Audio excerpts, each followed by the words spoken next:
Okay, good evening, and we are back with session 5. A big hello to your loyal fans that followed us in episode 1. Hi, Mum.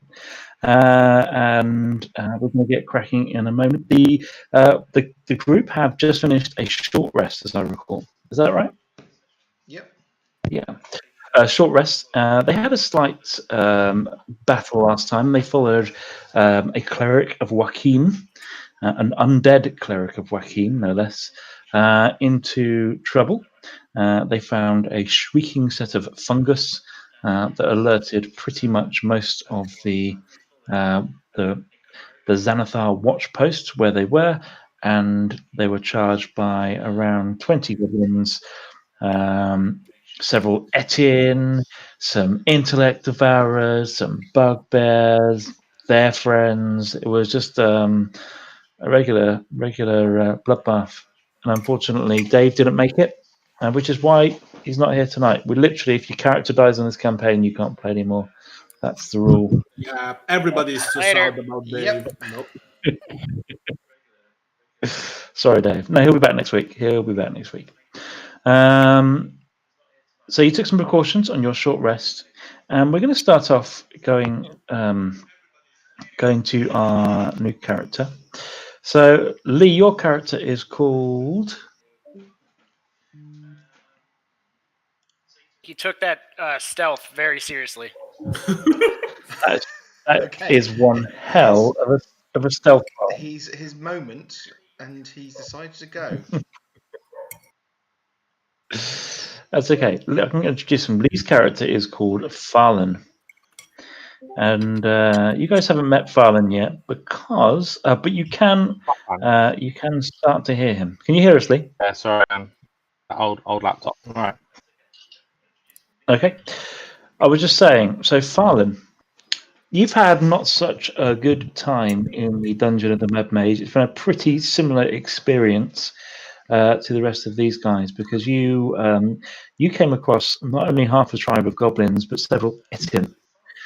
And about 15 hours ago, these Etienne grabbed you, and they have, with their bugbear allies, tied you up to what looks like a 7,000-pound giant stone hammer. If that sounds okay, that's where you'll begin. And you've kind of heard. You've heard them disappear out of. You're in like while you had your eyes unblindfolded, you would have recognised that you were in some kind of forge area, and you saw all the Etienne and the bugbears and the goblins charge out of the room. You've heard like a big clamour and a battle down to the south, and you're absolutely starving. But having heard all of this battle going on, it suddenly goes quiet, and nobody seems to come back to find you. So you start to wriggle to free your bonds. Lee, can you give me a strength check or a dexterity check to see how that freeing of bonds is going?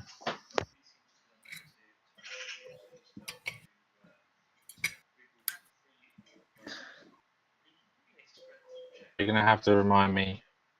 Here, click on your character sheet and then I'm click open. on the word. Yeah, if Dexterity. you open your character sheet and click on the word dexterity or the word strength, I'm happy whichever is better.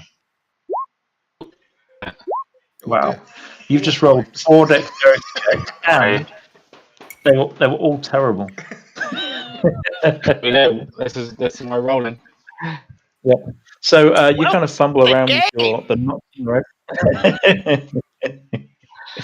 And all you succeed in doing is kind of giving yourself sore wrist, but you do manage to kind of jog your head a bit, and your gag slips, so you've got access to shout and scream if you would like. What would Farlan like to do? He's more of a shouter than a screamer.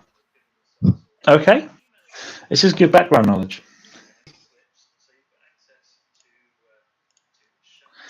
So what would you like to shout, if anything? I'm gonna shout. I'm just gonna go with the old-fashioned hello. I hope it echoes through the chambers. It does. And Kyron, you're the first to hear it, actually, closest to the exit. From the north, you hear this hello echoing down. There's not much of the noise there. It's definitely quiet during your short rest. But you definitely hear a human voice from the north that you do not recognize, or a humanoid sounding voice, rather than the croak of a goblin or a bugbear. What language are you speaking, Farlan? As you shout. Yeah, just common. Just common. Great. And the rest of you guys, having heard this and having taken your short rest, what do you wish to do? Did you just hear something? I'm sure I heard somebody shouting then, guys. Let's go take a look. It did certainly appear that way. Hang on. Peek around the corner. Let me just put a tea set away. I'll be 2 seconds. Tea set away. Pick up my great axe. Hello. Good evening, Leif. Hello, all. Yo, yo, yo. Leif, just to fill you in, you buzzed in at the end of last session. You've just taken a short rest, and you've started to hear shouts from the passageway to the north. A shout of hello in common. Okay.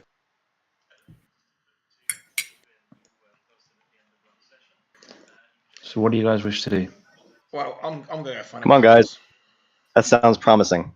Yeah, let's go. Okay. Grim, there's Slayer's body over there still. We'll leave it, shall we? Yeah, I think we put him to rest last time before rest. Fine words indeed. It's a beautiful Obi ceremony. was considering some depravity. I mean, the further north you get, the further north you get, Alan, the more the floor starts to look grizzled and mouldy, like covered in chicken bones and goblin bones, and there's like the odd rat carcass and thing where someone's gnawed it a bit and chucked it to the ground. It's a pretty messy looking room, and as you walk into this room here, there's like a little sleeping bag here, made of what looks like made of the sewn together carcasses of rats or other rodents. And there's a dead, right there? Dead goblin over here. That's like a sort of sleeping bag thing. Is there a door here? Or? There is a door over here. Okay. And there is the body of a goblin here that looks like it's been splattered in some way on the granite floor. Hello. I'm going to shout hello. Hello. Oh. My voice. Where did that come from? What sort of direction, DM? North. Okay. Right, guys. It was up here, I think. It was definitely up here. This way. I mean, at this point, with all 4 of those rolls, Lee's still, Farlan is still struggling. Like, oh, God, just can't quite wriggle out of his bonds there. What's that? Guys, can you see that? Looks like somebody tied up or something. Yeah, so this is an interesting looking room. This is like a forge type area there. And you can see the whole of the north wall is dominated by this forge and the bellows, and there is a mighty hammer. Looks to be very heavy, made of stone. It's 10 feet long, 8 foot wide, and carved into the side. You can see is the. Can anyone speak Dwarfish? Does anyone understand Dwarfish runes here? I'm pretty sure that I do. Being a dwarf? Yeah, well, if you read them, you would see the Dwarfish runes for earth and water carved onto the side.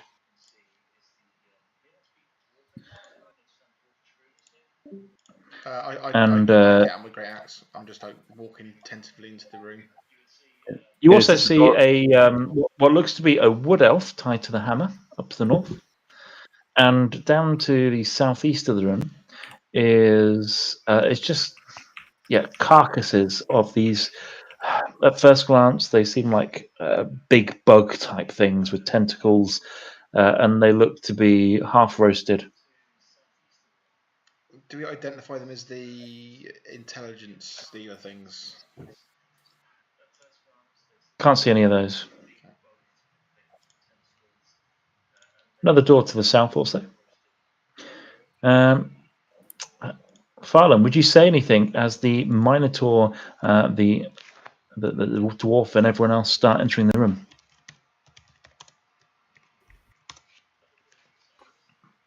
Welcome, friends. Took you so long. Well, we've been busy. Who are you? I'm Farlan, the woods. Farlan of It the is woods. your lucky. It's your lucky day. Oh, okay. Why is it your lucky day? You seem tied up. Maybe it's your lucky day. We found you, my friend. What on earth are you doing down here? I'm an adventure, running away.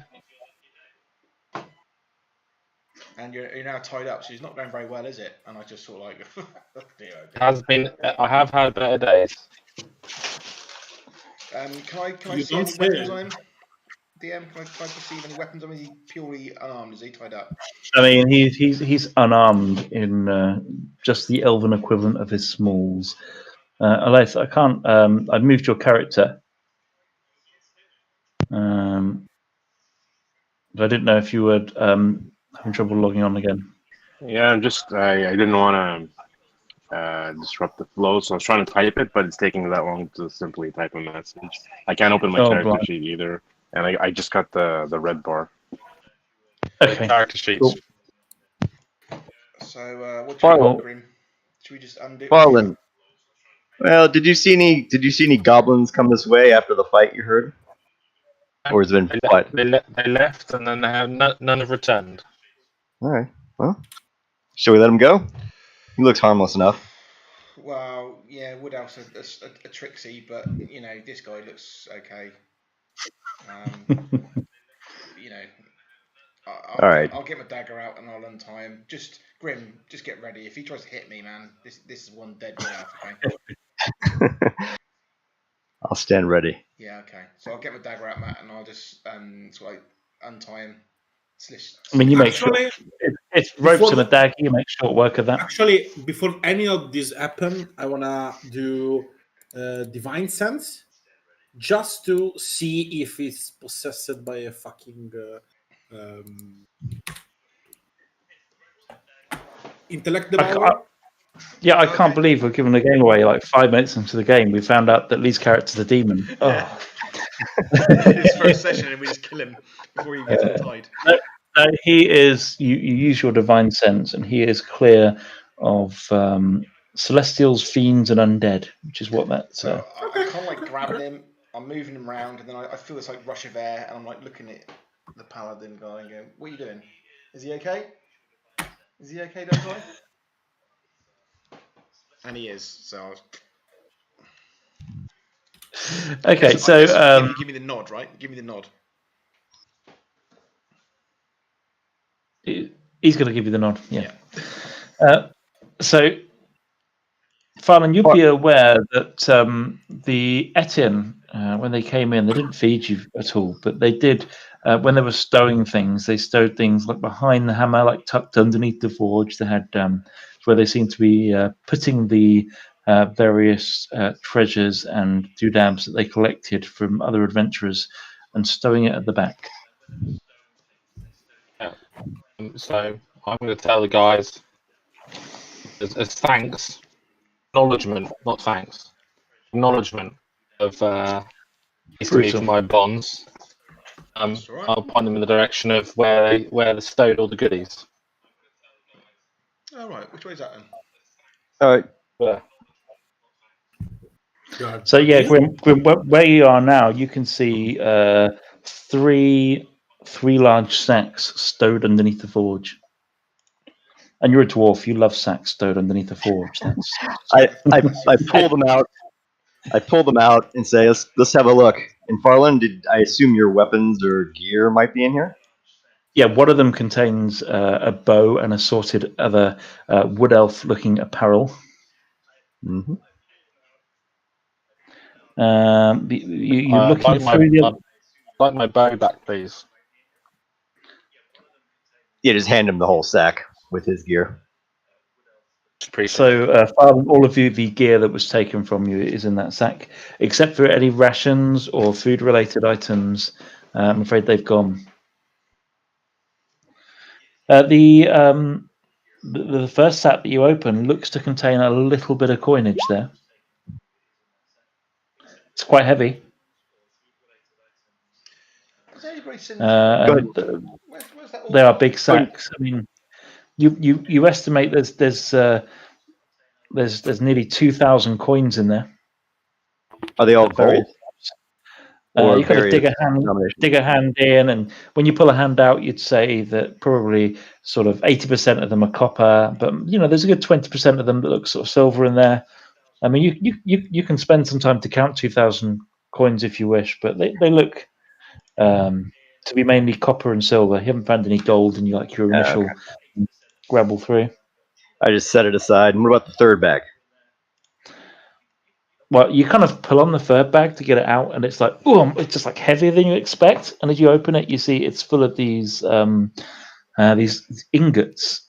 Give me a whatever check relates to your dwarven skills at identifying what materials are. Intelligence with advantage, I guess, would probably be the best bet here. Intelligence with advantage? Yeah. Well, finally a good roll. You pick up the first of these ingots here, and again, the sack doesn't move. As you look and you kind of do a quick estimate, there's about 120 of these things in this large sack. And you kind of heft it for weight, and it feels like made of iron. And it's got a picture of like a dwarven hammer carved onto the top of it. And you'd know as a dwarf, these things probably worth maybe 5 silver pieces each, and there's 120 of them. And as you turn it over in your hand, on the bottom, like the flatter side, there's an anvil on the bottom, opposite the hammer on the top. So 2 sacks of heavy stuff. Each one of the ingots weighs a pound. So if you wanted to carry all of the ingots and all of the treasure, that's quite the haul. Guys, do you want to split up the ingots and leave the copper? I think so. I think the copper's not worth much, really. So that'd be 20 ingots apiece. 20 pounds. Can we all handle that? Yeah, that's fine. I can take more if anybody's feeling a little bit weedy. All right. He'd probably try and tie him to his horns. Not a bad thing. Leif, is your roll 20 catched up any chance, or caught up, brother? So there are 20 gold ingots each, yes? Yeah. Yep. Yeah. That's 120 over 6. Just seeing if Winter, have you had any luck with seeing roll 20, or do you want me to add some extra description here? No, I just got in. The only thing I have is a lag on my token, but okay.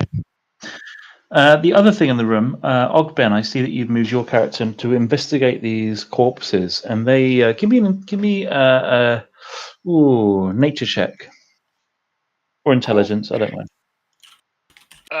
The one skill I'm not proficient in. Excellent.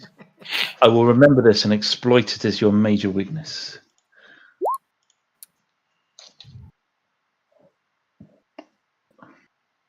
Oh, that's okay. You recognise them as carrion crawlers, but they look like bits of them are roasted and carved away. So, it seems like the carrion crawlers had obviously tried to make something else dinner, but it ended up on the wrong side of an Etin's fork, if you are any judge. Okay, so like bug-looking things? Bug-looking things, and like centipedes? And one of them's covered in bugs. There's bug-looking things with maggots and bugs in them. That's great. Yeah, I might have. I may have a handout. Yeah, these things look pretty nasty. So, Wood Elf. Sorry, what was your name again?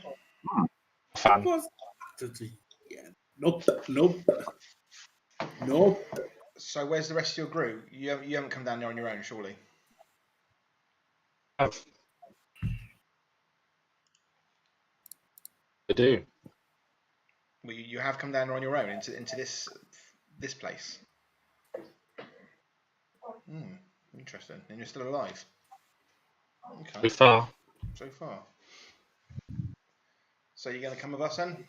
Or you're gonna bugger off? What are you doing? Your intentions, your goals. Well, we've all got something down here we need to get. So we're all down there for various reasons, and I've forgot my notebook right now, so I can't remember what everybody's doing. But If your plan is Wood-elf friend, I believe, and I may be speaking out of turn for the rest of the group, but I was recruited specifically to at least suss out Xanathar's watch posts in this area, though I do have business below in Skullport, so that is my ultimate destination, if you will. The creature speaking to you is about a 6-foot-tall half-orc, dressed in probably much finer clothes than anyone except maybe the tiefling. I'm in a fine armor that's reminiscing of something hellish, so it's not. Yeah, he kind of looks kind of somewhere between a noble and a pirate. Mesh the two in your head. if your intent, if your collective intent is to continue on, I'm happy to travel with you. You'll have me. So I go my own way. So, what brings you below? If you don't mind sharing. Looking for someone. Really? It's not a dwarf, is it? Because we can take you to his body right now. But I look for a dwarf. Okay. Most people look for the dwarf that's dead, to be honest with you, for some reason. We don't like. No, I've no need for a dwarf. Oh, sorry to hear that, Grim. What do you think of that? To the bottom of the heel list. On that note, here, I'll give you a ration to break some bread. You look hungry. You are starving, and you're aware that like if you don't eat soon, you're going to start to feel not so great. So do you take his bread, Farlan? Never refuse a man's bread. Okay. I'll give him 2 rations, actually. Shared. Great. I just sort of shake my head and go, whatever. Okay. I'll make it like Aleith, yours eventually. Would you be Aleith? Would you be involved in this exchange at all? I'm just gonna silently observe. As an equal gesture of goodwill, I can cast good berries. Same people a day, I think it is. Yep. Have a go at doing that. Yeah, absolutely. If you click on Goodberries, it will just link it on your doodad. If you click on your Goodberries spell, it will link it for everyone else to see what it is. But essentially, you create some berries and hand them out amongst the group. Okay. Well, Thank you. What's this, Wood Elf? What is it? Is it poison? I don't get it. What are you giving me? Clues in the name. It's a good berry. A good berry. It will look. I mean, it does look really. It looks really tasty. It genuinely looks like. Full RP mode tonight. I'm holding an invisible good berry. It restores 1 hit point. There's enough nourishment for a creature for 1 day. Awesome. Every time you gain a level. Thank you. Oh, okay. So I'll eat it then. So your hit It's a raspberry. maximum increases by 1. Okay. I'll eat it. That brings me back up. That's dwarven Restores toughness. 1 hit point. I'm looking at dwarven toughness. That was my mistake. What? It does hit point. I didn't know it did that.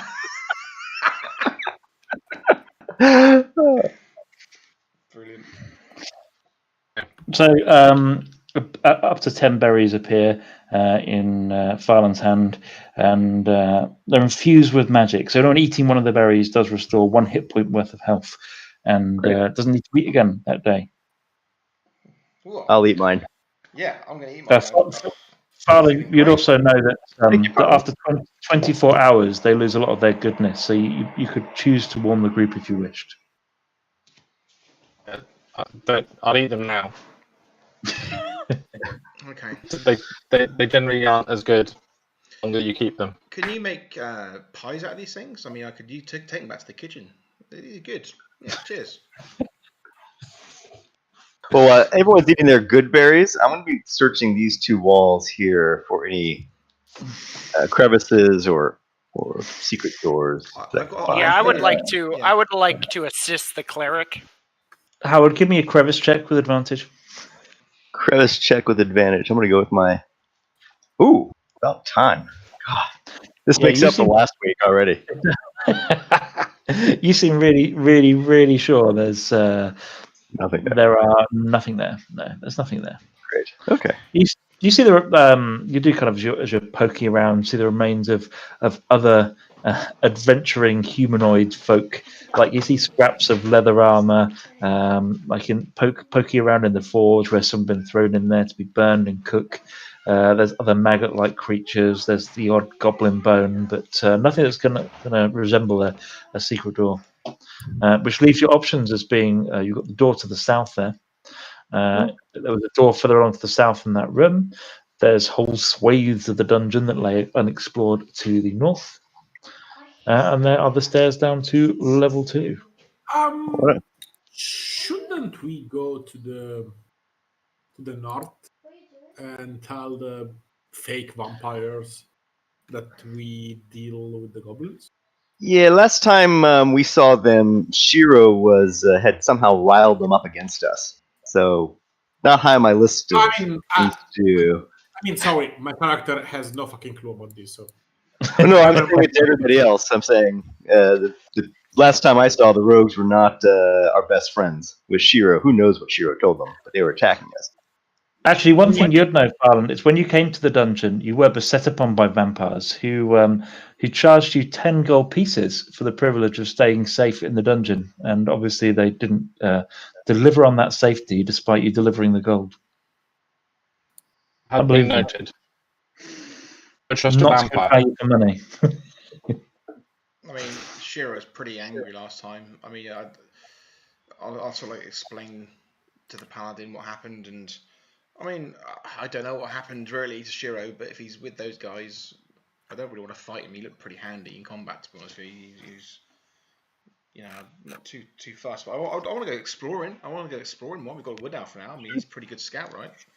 Be handy to have him. Well, why don't we start here? I listen at the door. You don't hear anything. Guys, shall we? Yeah, let's open up. I'm ready for. It is an openable door. What? It's not locked. It's not magically sealed. There's no etins behind it. It opens up into a statue room. So it looks like a patch of corridor, but there are these 3 statues. Each one is an elf with the two to the left and right, here and here. They are like holding a bow and arrow high in the air, and the one on the south, looks a bit different. It's like surrounded in this rubble, but the rest of the statue looks pretty intact. There is the elf, but this one is holding a spear, like raised to the sky, like it's about to throw it at a skybound assailant. So, Farland, you recognize this? Farland, you don't recognize them. They are not elves, you know. So I'm gonna just wander down.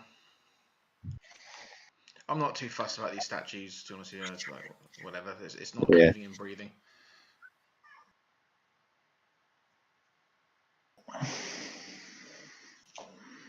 So this again, the statue to the south. There's like rubble in the front of it. There's like like sort of boulder-like rubble behind it. There's all sorts going on like beneath the plinth.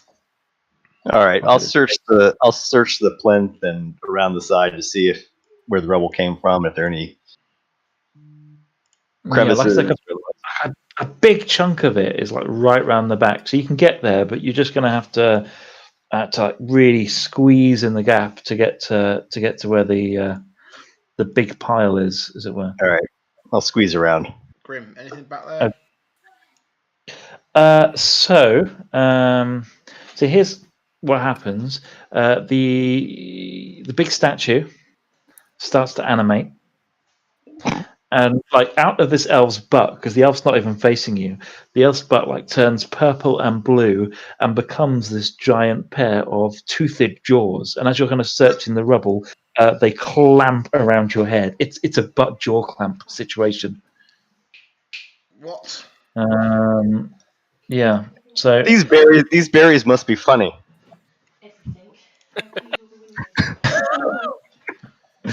So Am I on one, peyote at this point? I'm just going to be rolling a quick check to see if he gets surprised. But otherwise, you will take 11 piercing damage from the teeth, these big white teeth within this purple jaws, and 3 acid damage as the saliva tries to ingest you as you search for the rubble. And then you'll see like a pseudopod arm of some kind of emerge at the other side of this creature, like just try and thwack you, but miss, and go straight over your head. As I ask the rest of you, please, to roll for initiative. Be mimicked here. Yeah, you nailed it. What am I rolling for? There we go. What you guys don't know is actually the whole under mountain is a mimic. 2 seconds. Yep, no problem. I will go ahead and anyone that's not encountered a mimic before, they're often found in chests and so forth, but this one. So while you're investigating the rubble, actually, just before you got bit, what you would have noticed is this rubble seems to equate to all the bits of the statue that looks very similar to the other statues, almost like something has knocked the statue off the plinth and then stepped up there to replace it. But you know, Duly that's noted. good info. Elaine, you haven't moved still, buddy. You okay? Yeah. It's not going very well. If you could roll initiative for me, eventually I'll get my, because it died again, so I have to reopen my character sheet. That's like a 8-minute process. Well, actually, Elaith, you're kind of coming up the back of the corridor, and you are you notice this thing kind of morph and turn on Grim, and you are first to act. You are first to be ready.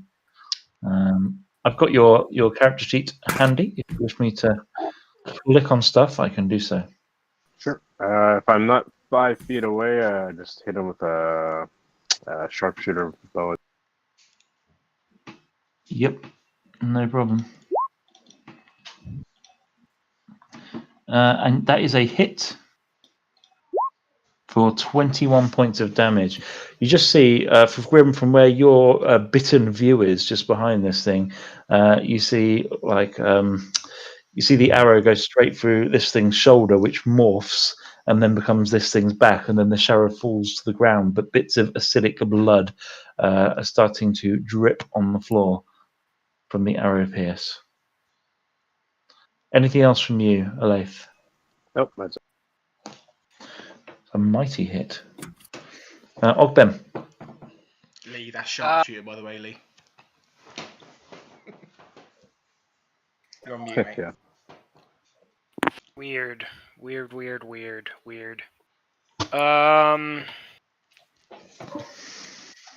30 feet, huh? I would not. I have not prepared a mimic limerick, and I'm not about to ad lib one off my head. But I would like to inspire Alen insert limerick about mimics here. We are going to expect one retrospectively, which will then retcon into this moment in time. Sure. Make a note. It's a mimic lyric. Okay. So you give inspiration to the Minotaur. Anything else from you? That's a full action. What do I have for bonus stuff? Nothing off the top of my head. Yep, that's what I got. All your movement, unless you're moving anywhere. Yeah, that's not really what I do per se. Just watch. So let's say he goes about there. Yeah, and that's it. I have bonus actions, but none that do anything interesting right now. So the mimic turns around, Grim. It tries to smash you with this other tentacle that comes from somewhere like underneath the statue's arm. This thing is kind of molding and oozing and changing shape every second, but it misses you. You just kind of manage to dive out the way. However, it's still got its jaws very close to you, and they kind of rise and make a second chomp for 11 points of piercing damage and 6 points of acid damage. Total of 17 damage to you. And Grim, and it's your turn to act. You've been hit hard, buddy. You're also grappled, so your speed is 0. You can move otherwise as normal. Oh, I am grappled. Okay. So much for disengage and running. So let's sacred flame. I mean, you can act normally, or you can strength check as your action to ungrapple. No, that's all right. I'll have to. I'm committed. Attacked by an elf butt. It's a new one. All right, let's do. Am I readying the comb token? I have no spells. He's got no spells. So there you go. Sacred Flame. We say, hopefully, I rolled an 8. Nice. But does he dodge? We will see. He does not dodge. All right. 12 radiant. Flames hit. Nice. Yeah, no, he doesn't like that very much at all. Starting to look a little bit weak, and like bits of the purple flesh is scarred with the flame. Anything else, Grim? I can't move. No, his jaws are holding tight to your shoulder. Yep. So I guess I'll stay put. And they're sticky as well. It's not like just the bite that's keeping you, like the bits of the skin that's touching you are kind of like adhesive to the touch. Kyron. Okay, so seeing my dwarfish friend not really in good shape, I'm gonna move a little bit ahead. Why is lagging so much? It's roll 20, man. And I'll fire a couple of Eldritch Blasts. On the thing. Action.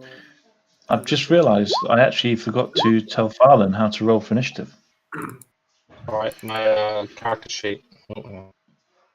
What did you roll for initiative in the end, Farlan? I did. And I managed to do that, and then it all went horribly wrong. I'll have to look at the. I'll scroll up. It's fine. Oh, you're 15, so you'll be next act. Cool. Sorry about that. I hadn't. So when you roll initiative on roll 20, if you click your token before doing so, it will automatically add you to the initiative order that appears. I'm with you. But my fault for not mentioning that. Sorry about that. Sorry, Karen, go for it. So only 1 hit because it's natural 1 and 7 force damage. Yep, nice. It kind of this thing shakes on its plinth, and I think you feel its jaws loosen slightly, Grim. I'm going to let Farlan the Seeker act. I'm going to shoot it with a loose arrow Ranger. out. Using sharpshooter. Yep. I'd roll it, but I'm waiting for the character sheet to load. Yeah, okay. A bit of a hanging. There's a bit. You're the only person with any spell slots as well, by the way. Longbow, is that? Yeah. It's a hit, and it does 7 points of piercing damage. Oh, 17. Remind me how. Yeah, sharpshooter is an extra 10, isn't it? Yeah, but -5 to hit. Yeah, that still hits. But 17. Nice. This thing is starting to look pretty beaten up, and it's. You can tell, Grim, from where you are, that it's really struggling to hold its grip on you. Nice shot, Farlan. Anything else from you? Do I get the extra attack straight away? Yeah, if you've got multi-attack, you can attack straight away. I did. I thought I got an extra attack at level 5. You have, 5. yeah, Another you attack, do. Yeah, these guys have multi-class, so we haven't had that one in a while. But yeah, you get the extra attack. Go for it. Still waiting for the character sheet. Shall I do this again for you? No, that's good. So, dexterity, right? Click on your longbow, and it should do that for you. Cool. -5, but +10. So good. So good. Clicked on it. I'm not sure if it clicked on it more than once. Just take the first one. It's not appeared in the window yet. It's me. Anyone else see that? Nope. It hasn't come through yet. I want to try again, mate. All over it. I'm going to get like 20. Yeah, if you click.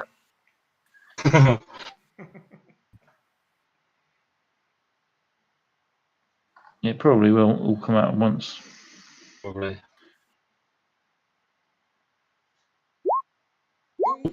Oh, there we go. There we go. About 10. A flurry of Take arrows. the first one, which was a crit, Lee. Yep. I will take that one. So if you go back to the chat window and click on the word longbow, that will roll for damage. And you'll be adding 10 to that damage. And also, I mean, it's probably going to kill it. You'll see. Window. So chat window, if you hover over the word longbow and click on that, it should roll the damage for you automatically. There you go. So that is a... That's a lot. That's not added the crit either. So it's 7, 14, 17, 27 damage. Roll. That's what Nicely do. Nicely done, mate. You just basically, Grim, from where you are, you just get covered as this ooze loses its subsistence and kind of falls into you. It's still sticky and horrible, and it's going to. Ugh. Yeah, it's just horrible. Yeah. You're out of initiative. And I just go, oh, okay. But I was charging with my horns. I was going to charge with my horns. Oh, and Lee's getting out his actual longbow. Before another butt bites, I'm going to channel divinity on myself for the full 25. Yep. Nice. So 30, 42. And I'm like, what the hell was that thing? Canonically, as well, as you're channeling this divinity and you feel your divine glow, this ooze vibrates off of you, and it kind of gives you like this clean sheen, and the kind of puddles of purple ooze fall onto the floor. That, my friend, is a mimic. Yeah. Wow.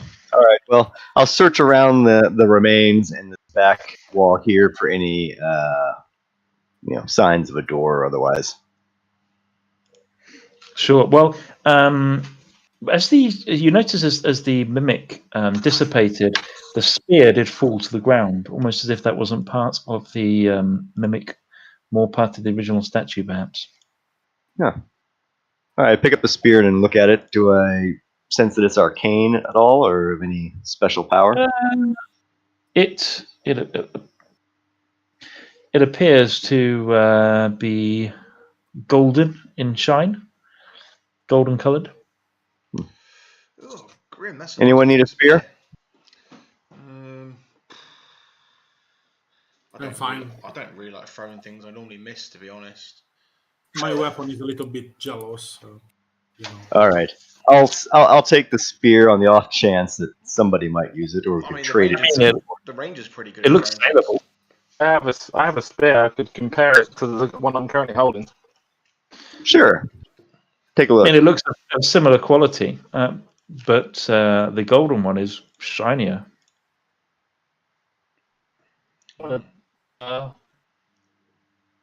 Sure, I'm not that bothered about shiny. It looks like it's worth more. Matt's basically Well, since Farland saved my ass, I give him the golden spear. I'm gonna carry it along with my existing spear. Basically, I'm quite fond of my old spear. Basically, anything we get down here and take up, we can sell for a pretty penny if it turns out to be arcane or anything like that. So let's take it up. You can give me an Arcana check if you want, Grim, because you did talk about trying to suss out if it is magical. There's no guarantee it would tell you, but it doesn't strike you as being instantly anything. There's no like runes carved into it. There's no kind of harm or vibration as you kind of don't feel it's divine energy or connection to any gods. Just seems like a normal golden spear. Okay. So anything can attack us in this place. So just be wary, I'm guessing, guys. Yeah. All right. Should we carry on going east? Yep. Another door. Are you opening that one out? I'll just listen at the door first. Listening. Before we open it, I can do my it's called primeval awareness. Yep. And see what kind of crazy shit might be behind the door. There's a crazy corridor behind the door. So you can detect things behind doors then? That's really handy. Yeah, you go first. Jesus, what am I doing going out the front? Not Jesus, another Forgotten Realms deity. I'm just going to see what this does. It has an area effect, so 30 feet ahead. There's a creature you can... one. Sorry, Lee, you keep cutting out there. That's me more reading. I can't read and talk. That's fair enough. Just click on it. I can sense whether the following types of creatures are present within 1 mile of me, in 6 miles. My favourite terrain. Aberrations, celestials, dragons, elementals, fae, fiends, and undead. What's your favourite terrain? Within a mile? Within a mile, or 6 miles underground. And underground is my favourite terrain. Okay, well, you detect all sorts of all of those. That's a bit like the Strahd bit, isn't it? When it was like, can I detect dragons? Yep, yes you can. Yep. You can have a lot of fun sensing all the evil you've read about in books and seen in the Underdark is all gathered within a 6 mile radius here in the Dungeon of the Mage. I love that. I was hoping there was going to be some sort of... Enjoy being aware of it before it consumes you. I was kind of hoping there'd be some kind of distance. More behind a door. Yeah. No. Yeah. But the door's open. There's nothing behind it that's going to kill you. Oh, no, apart from the wall mimic that Grim's just went into. Yeah. Well, I'm gonna tap the wall mimic to see if it comes alive around here. It does not. Okay. Just, the limerick. Let's go south then, boys. Oh, is the limerick ready? We are retconning this. Now, Christian, with his technical wizardry, is going to edit this limerick in. So when we put it on YouTube, it's going to appear in the right place. Yes, absolutely. It's going to be written by Lady Gaga. There was once an elf statue. Enemy revealed to be blue glue. Monsters mimicry abound. Dwarf wrapped up and surround. More mad shenanigans abound. There, you've been inspired. Love it. How long does that bardic inspiration last, by the way, Pete? 10 minutes. Okay. You still got it. You're still inspired. Yeah, I know. I'm just checking. I think it's canon that your character was actually still thinking of that limerick in reality, and he's just come up with it and said it just now. Yeah. And so I'm going to have the Minotaur's inspiration start from this minute. Nice. That's A-okay. It was a gimmick last session, and then you were like, make more, and I was like, all right, cool. And then I didn't write anymore. The pressure's going to be on now. You almost still think I don't want to cast Inspire this time. I use my bardic inspiration. No, I'm just gonna go through the monster manual and just write them for every monster. Is what's gonna happen. Commitment. Leif, you managing to move your character by the look of it? Yep, I just got a slight delay, but it's going. Cool. I look up the hall at our compatriots. Are you guys coming? Yeah. Come on, guys. Wood Elf, you need to stick with us. You're quite handy.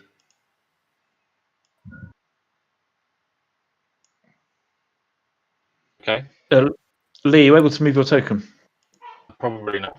Okay, why can I hear a chicken? Because I have chickens in my garden and they're a bit pretty. It's your chicken, right? Yeah. It's not like a sound effect I've piped into the game because there's chickens just behind the next door. I don't believe you. No. First it was brooms, then it was goats. Now it will be chickens. My Tuesday night group are worth it. I've got real chickens into my back garden just for the chicken room which we're about to enter. You're going to love this. Okay, so I'm going to keep this is a doormat, I guess, is it? There's another spooky door. Okay. If it's not Take a a look. broom, I'm okay. I'm going to kind of like listen to the door. I mean, Grim, can you hear Yep. anything? Yeah, I'm listening as well. Can we hear anything, Matt, behind the spooky door? No. Have you guys? How's your torch looking there, Alan? I assume you've lit a new one. I think everybody's got dark vision. Yeah. Apart from the Minotaur. Yeah, I haven't. Look. Hang on, let me see how many torches I actually had. That's what you get for playing a custom race. Yeah, I know. Oh no! The God Tire gave me special eyes, and I now have All right. laser beam eyes. No, I don't think I've got any. Okay, so you can't see very much. Nope. I light a torch and hand it down. Here you go. Yeah, my torch used up. I mean, I used it up from session 1. Really, it's got to be gone, right?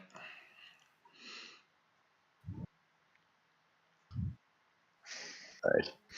So there is a door there. You, I mean, do you want to listen at the door? Is that what you're telling me, Grim? Yeah, listening at the door.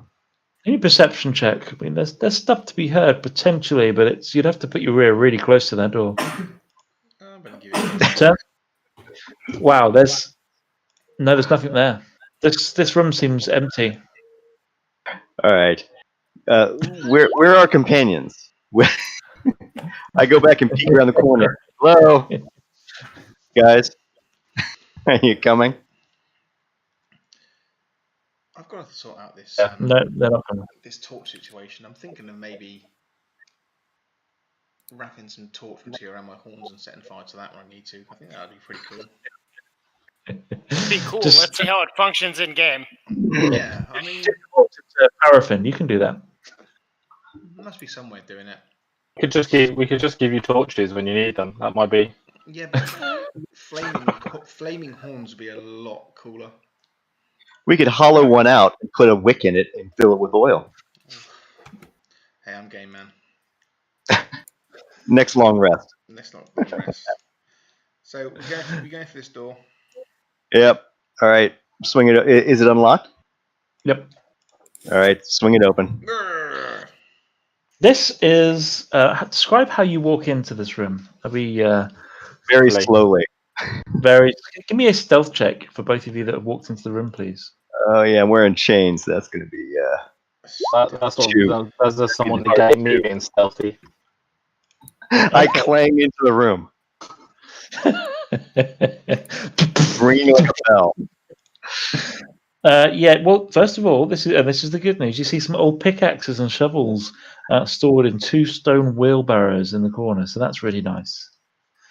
There are also well, there's more than too many to count. These bat-like creatures in the ceiling, and your noise has disturbed them, and they're kind of fluttering from place to place. A few of them kind of eye down suspiciously, and one kind of lands on your shoulder, Grim. Swat it away. Gently. It flies back up to the ceiling. Hmm. They're kind of they're looking ruffled as a group. Guys, I mean, how many can I observe with my dim torchlight? Is there quite a few? About 30. About 30. As you wave your torch up, 3 of them will come down and start to attack. Roll for initiative. Just about to say, be quiet. They did not like your torch being waved in their face as you tried to count their number. Yeah, I understand that. But you kind of see around 30 of them. I try and convince them that we mean them no harm. Sure. By animal friendship. You can totally do that when it's your turn to act, but in the meantime, they're peed off with Alen for waving a flaming torch in their faces. It's totally understandable. Totes understand. Yeah, so 2 of them will get the attack first. So these are... Somebody wants to give me an intelligence check to see if you've heard of these things before.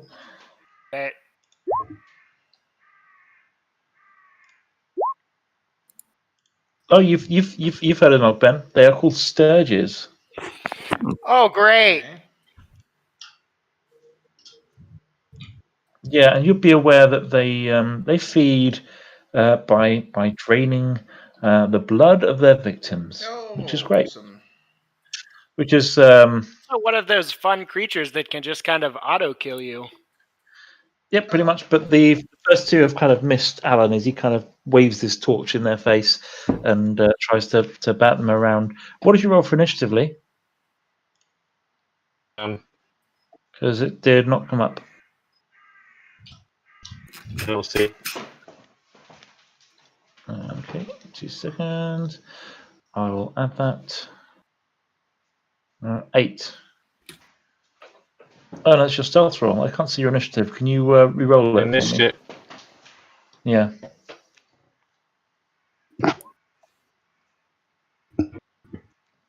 Oh, yeah, cool. Go with the... I forgot to hit my token again, sorry. It's all right, it's no problem. You can go next. We might have lost winter, guys. Yeah, so he sent me a message. He said the Roll20 lag is making it really unplayable for him. He said he feels like this every game for him. He hates Christian, doesn't like his horns, and while Christian's playing, he's not going to play again. That happens a lot. Sorry, man. No, it's mainly the Roll20 thing. It just was doing his head in to the point he didn't want to join us anymore for the game, which I can understand. It's really annoying when your screen keeps doing horrible stuff. He says maybe he's going to take a few weeks break until the pandemic closes and hopefully he can get some internet back. Okay. So, Father, you said you had spell. Yep, they are. They do count. They are beasts, so your animal friendship will work. So yeah, if the beast intelligence is 4 or higher, the spell fails. Otherwise, the beast must succeed on a wisdom saving throw or be charmed by you. Spell's duration. Cool. Nice. There are 3 of them though. Yeah, and they are the right intelligence. The beast you see, so 30 feet. Hoping that if I charm one of them, the others will take the lead. Okay, so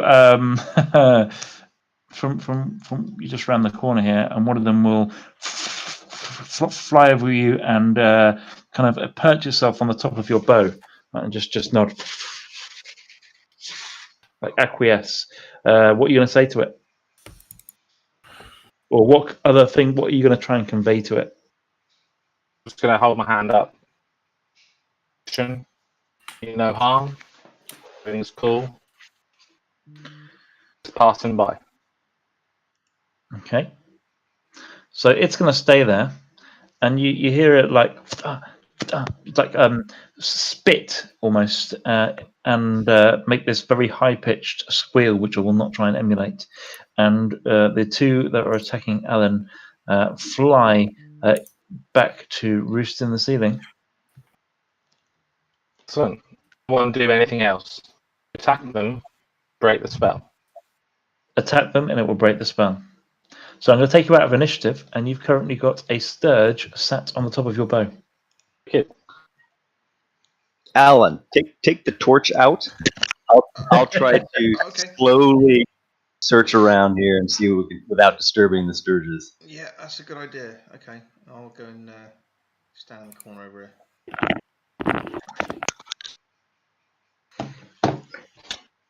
All right, I'm gonna make my way slowly into the room.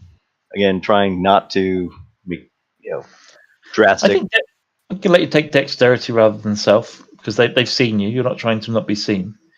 Right. Yeah, you do. You kind of manage to get into most of the corners. Have a pretty good look around. You looking for anything particular? Mainly.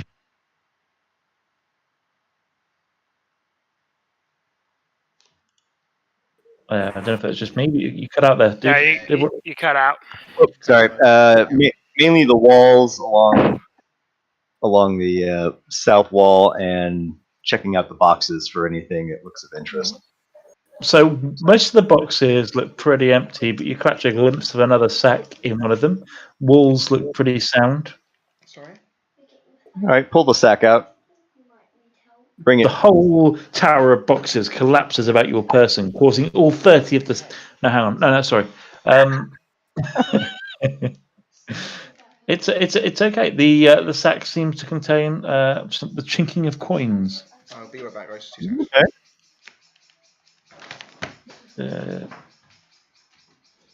And as you kind of put your hand in if you want and have a look. Sure, I'll open it up and take a look at what it looks like. About 100 gold pieces in there. All right.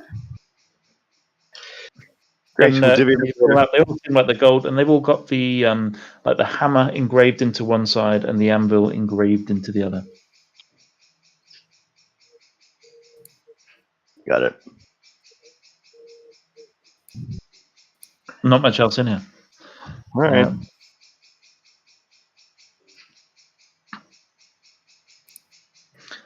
Farlan, the Sturge nuzzles your ear. You sense that he's hungry. I pick up a piece of bread. He yeah, this blood-sucking Sturge just looks bread, at the right? bread like Have something to soak that blood up with. Yeah, and just bats it away with its wings. In which case, I grab a light bug off the wall. Get to it. A bug. Bug Yeah, on okay. cables. Give me a survival check. While he's doing that, I whisper to Kieran, "Move out of the room." Yeah.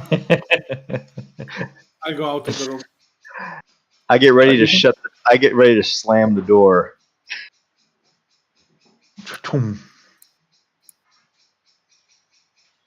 you go. Did you make that survival check, Lee? It's like it. 18. Oh yeah, nice. So there aren't any bugs here, but you remember, like further up to the north, you saw a little patch of you noticed a little patch of bugs on the floor, like up here in the corridor, just further to the north of where you are, and you can go up there. You went there now, and you can start feeding them to the Sturge. All right, guys, shall we proceed north? There was a passage we didn't explore around the side of the forge. Yeah, okay. Yeah. Nothing down this way, is there?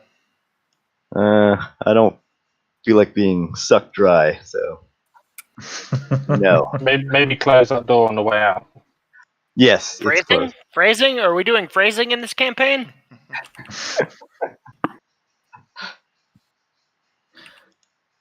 Farlan, what's your intention with the Sturge? At this stage, you're either going to name it, keep it as a companion, kill it, try and send it back into the wild. Like, what's the? I'm just gonna keep it for the time being. I'm not gonna name it yet. It's done nothing to deserve a name. Okay. So it nibbles the little grubs happily and flies along next to you as you go to the north. A pet bat. Nice. So we're heading back to the throne room past the mimic. Are you able to move your character? I'm just moving him for you, thinking I'm not sure if you can move him or not. Please go ahead. I don't want to risk upsetting the apple cart. I'm lagging so much. Yeah. Bad, isn't it, tonight? So we're going back up to the throne room, yeah? Yeah, it's basically unplayable. The forge. I'll move your forge. to the forge. While everyone's catching up, take a quick look at the goblin. Is it headless as well? Anything of note on it? This one down here? It's headless. There's nothing of note on it. It looks like a couple of its fingers been gnawed off down to the knuckle. Fine. All right. But you gotta go around that corner. You gotta go around that corner on your own. Yeah. So we just follow this passage, guys. I'm here.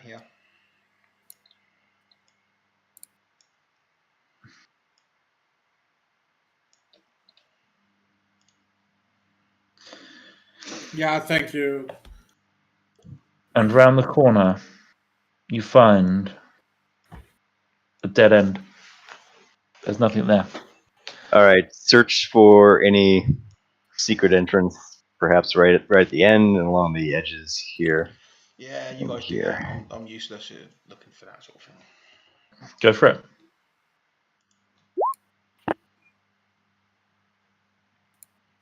So you don't you don't find a secret entrance. What you do find, give me an intelligence check.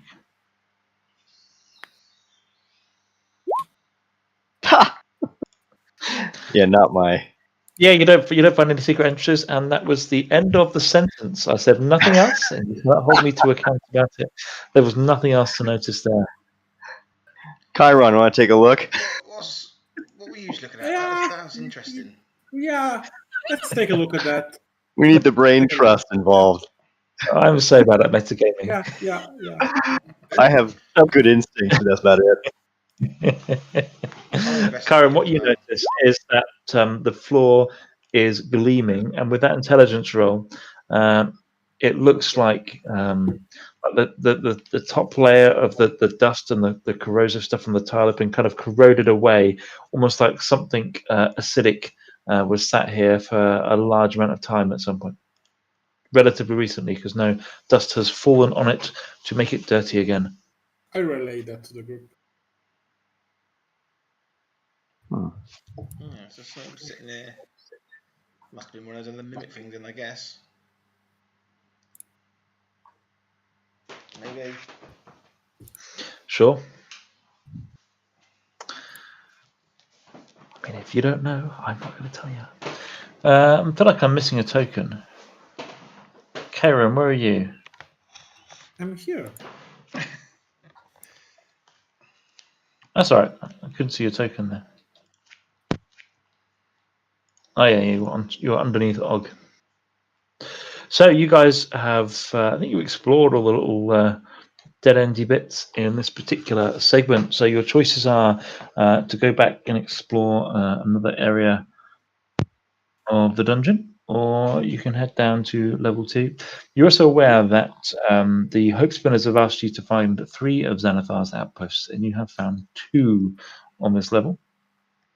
Did the Hope Spinners mention how many they thought were they all on one level, did they think? Were they spread throughout?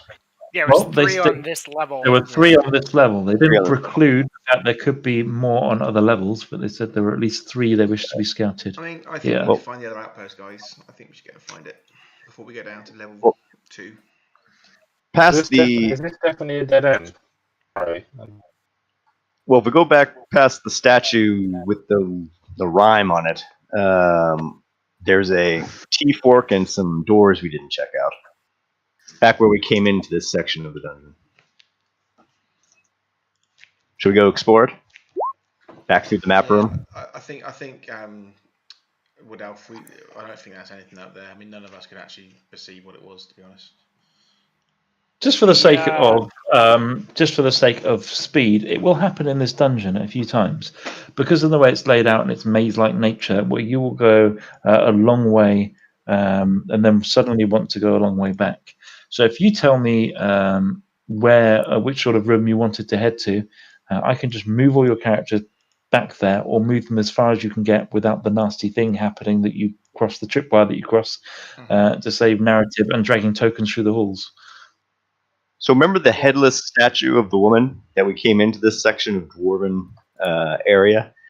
Yep. Off that room, there was a door, and there was also a T-junction that we didn't follow. Correct. I know I exactly suggest where we you go went. back there. Agreed. I think it's this bit here, isn't it?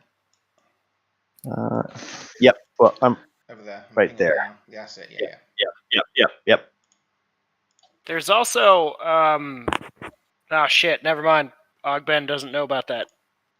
Well, there's this right here, which is the statue looking for a bronzy That's the visage. difficult part for now. So Sorry guys, this is my second character in 5 weeks, so all of the notes from the first 4 sessions I can't use. Farlan wouldn't know about the statue or have seen it. As he passes it, do you wish to tell him anything? Yeah, I tell him about. I point him to the little rhyme or note on the bottom about looking into its eyes with the bronzy gauge visage. So there's like a riddle on the statue there, Farlan, and underneath it asks you to find a bronze visage. I'm kind of, my skin's bronzy. Out there. Maybe you are the one it has awaited all these years. It even says it on the character sheet. Bronzed. Well, feel free to gander into its eyes as we walk by. Deep and long. Okay, well, so this is where the statue is. What's the worst that could happen, right? Right. Yeah. You gaze at the statue. It is it's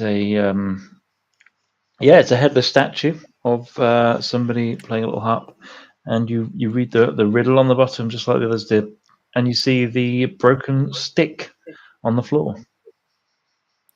But nothing seems to resonate through you. There's no cackles of lightning or portals opening of any kind.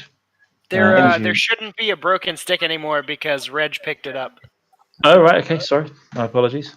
It's lucky Reg's spirit is here to guide us on these things. The statue's headless. This one. Yeah, I think so. Hang on, I might be getting my statues mixed up. I thought this one was headless. Super staring to me. This one is headless. Oh, yeah. So this one is the nude guy playing the harp. This is naked one. It's a nude guy. This is the one that's headless up here, and the room to your left. Well, while we're passing this, I try to move the statue. Does it feel like it can move or budge at all? Give me a strength check. Yeah, you heave with all your might. You feel like you've shoved it pretty good, but it's almost like molded into the very rock of the floor. Okay. All right. I say we move on. Do you guys want to head south, or do you want to try this door to the west? Nothing. I wasn't that bronze visage that it needed then. Apparently, you weren't attractive enough. Yeah. Seems unlikely, but okay. Yeah, not Bloody elves. I think we try this door right here, right? I think we can have it. Sure. All right. Take a listen first. Oh yeah. Let's have a listen. Yeah, absolutely. And you cannot hear anything. Yeah. Okay. Then I open the door. But somebody could give me a survival check. Don't mind who. Okay. I'm pretty good at that. I'm pretty nice. Nice. So in the dust, you see really hurried looking marks, like two large creatures were running from this north passage and into this door. Okay. Now, if you remember your first session, you did hear some creatures that were running from that room to the north to the south with very large, heavy footsteps. Good. Do you guys want to maybe take this passage down here and see if there's a back route over there? We don't have much luck running into rooms. DM. Oh, my Yes. video's off.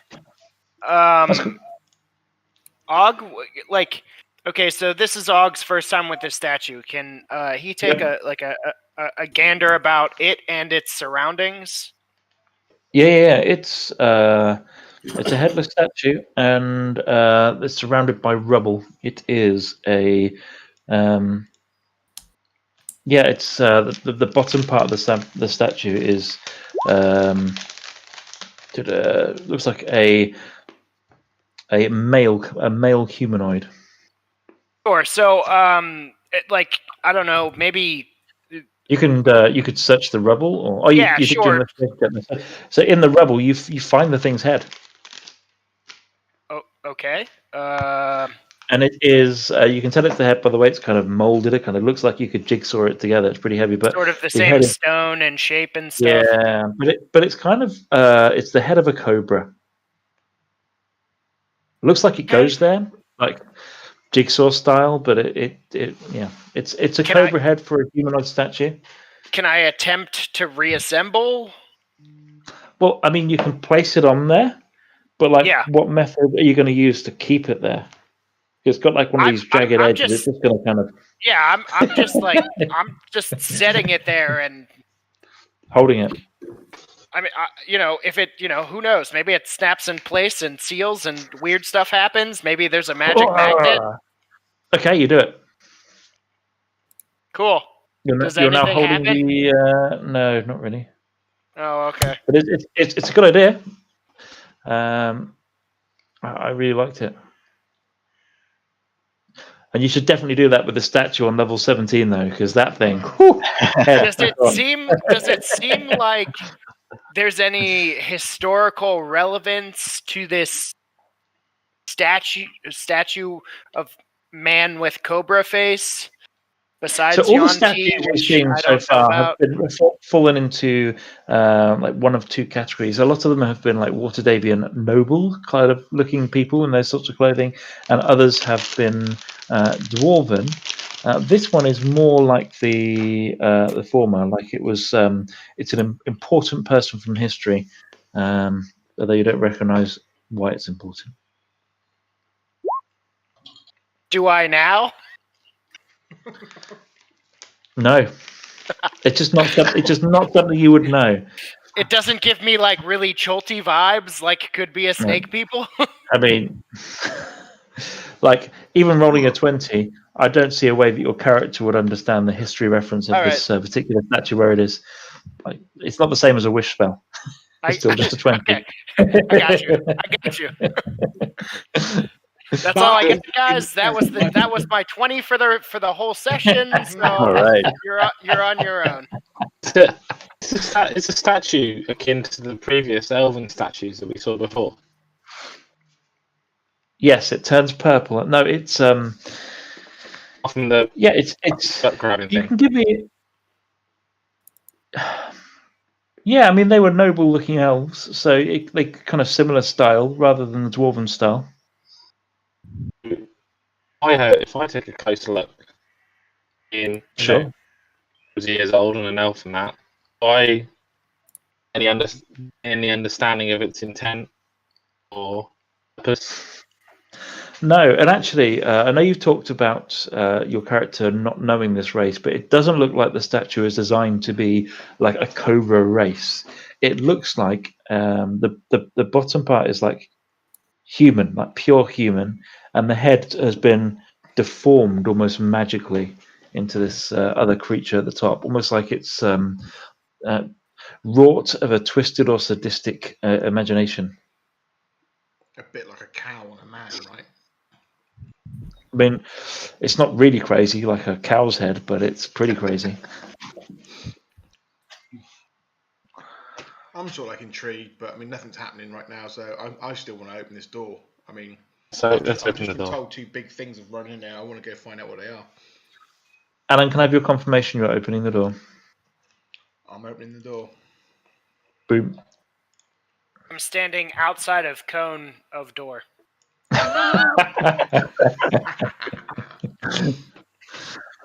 It's a pretty uninteresting piece of corridor, dwarven architecture with the with another door at the end. See, Grim, there's nothing to worry about. Let's go down there. Let's find out what's going down there. Come on. Give me a survival check, Alan. Yep. Alan, you give me a survival check. Of course. Or anyone else that's there. Not very proficient in survival. There's footprints going all over the place. You don't really ascertain anything from them. Looks like a muddled. That's kind of a ranger thing. Yeah, hang on. Just saying. Wood Elf, what are these footsteps? Where are they going? What are they doing? Oh, there you go.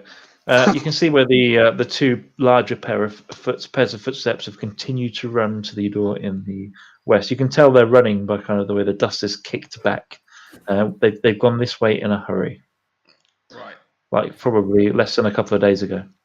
Did they go this way, Wood Elf? Did, although I'm unsure if they're running from or to. Well, let's find out. All right, take a listen at this door then. Yeah.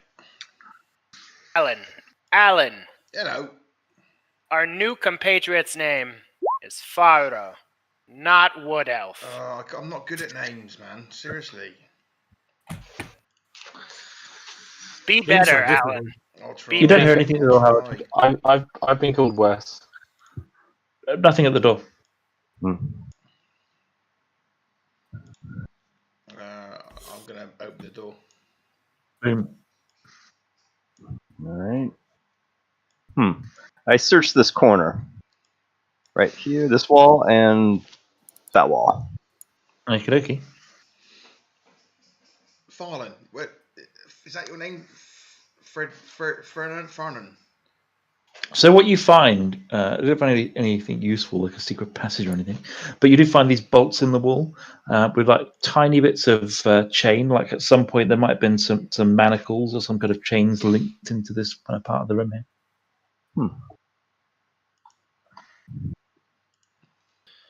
Yes. Do they look like they're for detaining somebody? These chain links. I mean, they're just like the top parts of the links rather than the actual cuffs, but it's difficult to tell. But there's no evidence of anything underneath them or anything? No, not so much.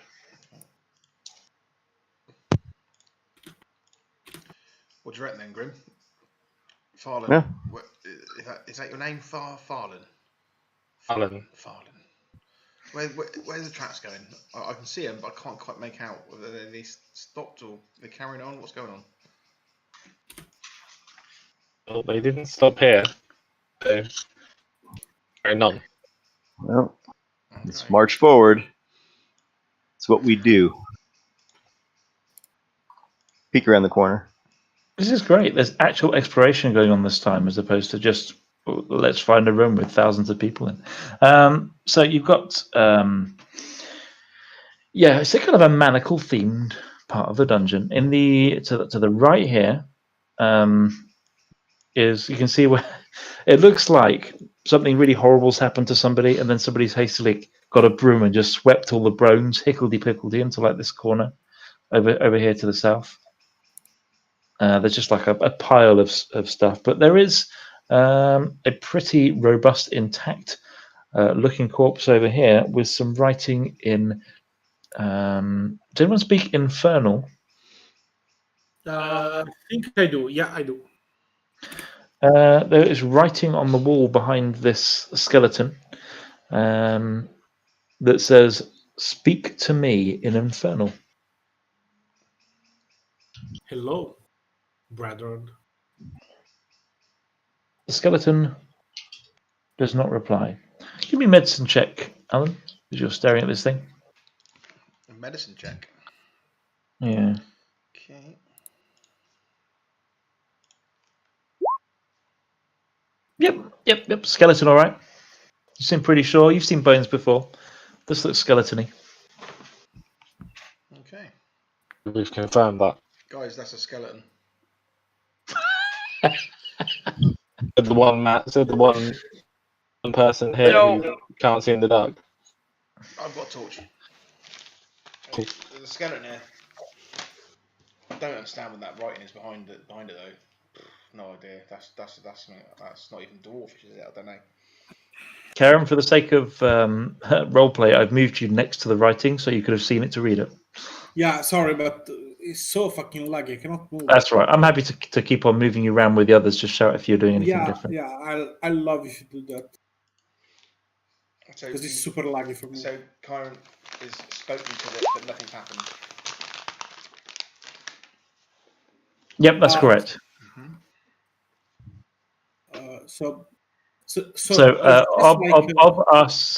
I'll ask Grim. He says, "Do you have the ability to converse with the dead?" I would, but unfortunately, I'm spent for the day. I've used all of my divine might in this 24-hour period. Well, I guess that's just a lesson on who you might need to invest on in the future, and not necessarily a brethren dwarf. You say brethren, but from where I was standing, that looked like a death wish. Well, it certainly came true for him. I searched these bones down here. Anything of note? They don't seem like they're all connected. Like there's a couple of human bones, a couple look a bit smaller, like maybe a tiefling, or even a couple that look like halfling bones. No skulls, like all femurs and arms and legs and so on. A couple of rib bones. It's a bone collection. All right. Do I hear Kyron speaking Infernal?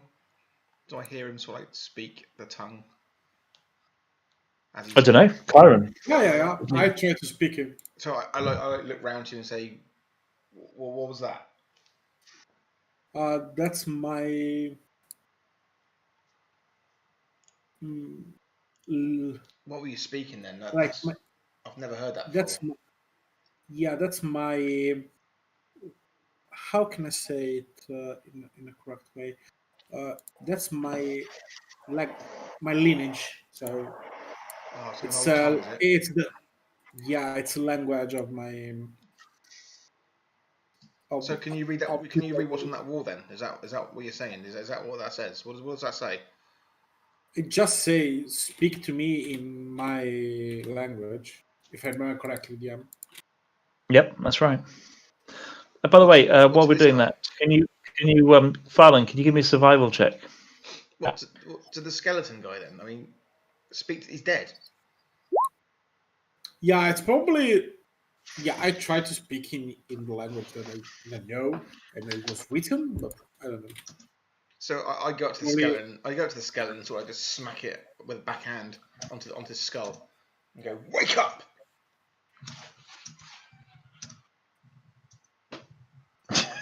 Nothing happens. Oh, I don't know then. That's all I got.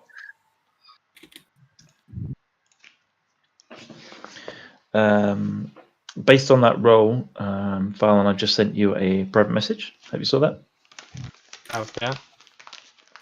Looks like you see the drag marks leading up to the corpse. It looks like it's been dragged through from the room to the north. So it looks like some kind of large object, corpse-like, has been dragged from the south to the north. I suggest we follow the drag trail. Is there something on the opening that Grim and I are standing in front of? Yeah, I mean that's kind of where the drag marks finish. Like they've gone through this door up here to the north. Oh, it's a door. Oh, okay. Is it a door? Is it I mean, it's not a door, right? Because we can see through it. So, like, what does this opening look like? Or are we not supposed to be able to see through it? I don't think you'll be able to see if it's supposed to be a door. Oh, okay. But I'll just open it if you can see through it anyway. That's fine. Yeah, no, Well, I mean, I can see this room. I have no idea what any of that shit is, but I mean, I have a bit of a V, so. For the sake of canon, it is a door, and you can't hear anything behind it. And you can open it if you wish. All right. Open it. So behind it, 2 stone pillars with a 10-foot wide arch between them support the 20-foot high ceiling. Near the base of each pillar are the skeletal remains of what? I mean, you'd recognise them. They could be friends of yours. They're orc skeletons. So what you're saying is they're big boned. That's exactly right. So the much as myself, I sympathise.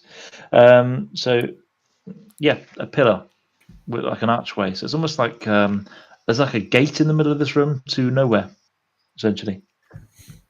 I so it pick looks up like a henge. It's kind of a hengey feel, yeah. I follow Right. in. I grab one of the bones of the orcs and toss it through the gate, basically through between the 2 columns underneath the arch. Does it just go through? What happens? What do we see? Just goes through. Just goes through. Og is gonna like step up. He's not gonna go quite through the uprights, but I'd like to take a good hard look at them. I mean, curiosity kills another character. You look at them, but without going any closer, they do not appear to react. Cool. Based on that description and my follow-on investigation, I mean, they definitely look purposeful. With that investigation, you wouldn't notice a lot, but you probably see that on the top, as you kind of get near and under it and look up, there's a couple of runes carved into the kind of the crossbeam at the top. Can I decipher those? You can spend some time trying. They're not instantly decipherable. Would Grim know what they are? I'll do the same thing from this side. Have a look up. Stonework. I mean, Grim. That's kind of Yeah. what people saying. Is that runes? So With that DM, roll, you'll definitely recognise they are magical runes, but they are not ones that you've seen before. Okay, so based on Og being the character that I'm imagining, he sees them, takes note of them, and he continues to just like investigate the area. And I would say after probably a few moments, despite noticing the runes, he steps betwixt the stone columns. Would you roll a 12-sided dice for me? Yeah, god damn it! We did toss the bone. We tried. We really did try. Here we go. Nothing happens.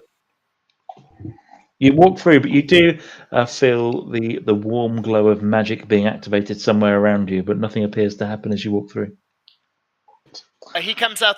Og comes out the other side, and he just sort of like shivers, like his spine was touched. He's just like, he turns to Grim and goes, I'm not sure about those. Did we notice the runes glow or anything like that when you went through? Not really. No glowing runes. I haven't sensed any portals opening or anything like that. Oh yeah. Oh yeah. You're a dude. You haven't sensed any portals opening, no. A portal then. Well, I'm glad you mentioned that because I may not have realised that you needed to send such a thing. So that's good info. I'm going to take a listen to the door in the north while they're perusing the columns So more. yeah, I see Grim wander off, and I'm like, whatever, in magic, and I follow Grim up. I'm absolutely quiet to the north. I'm very cautiously knocking an arrow about just in case. Mm-hmm. Try the door. Is it unlocked? Doesn't feel right. Yeah. No, it's not locked. Oh, No all one right. locks the doors in this place. Apparently not. Swing it open. I mean, the wall that I'm next to, is there any... Do I got any... I don't know. I'm just looking at shit. No, the most interesting thing in that room Grim's is not going to be the only person who gets to check all the walls. the big gate. No, quite right. And trust me, in this dungeon, there are many places where that checking is going to pay off. This just haven't encountered one of them today. Okay. It's pretty uninteresting, L-shaped bit of corridor here with a right. Look around the side. Another door up to the north. All right, take a listen at that one. Absolutely deadly quiet. Give me a perception check. Well, both of us, as well, I suppose. There we go. Yeah, although it's quiet, you do hear shuffled, hollow movements. Yeah, I'm gonna. All right. What was that, Grim? Can you hear something?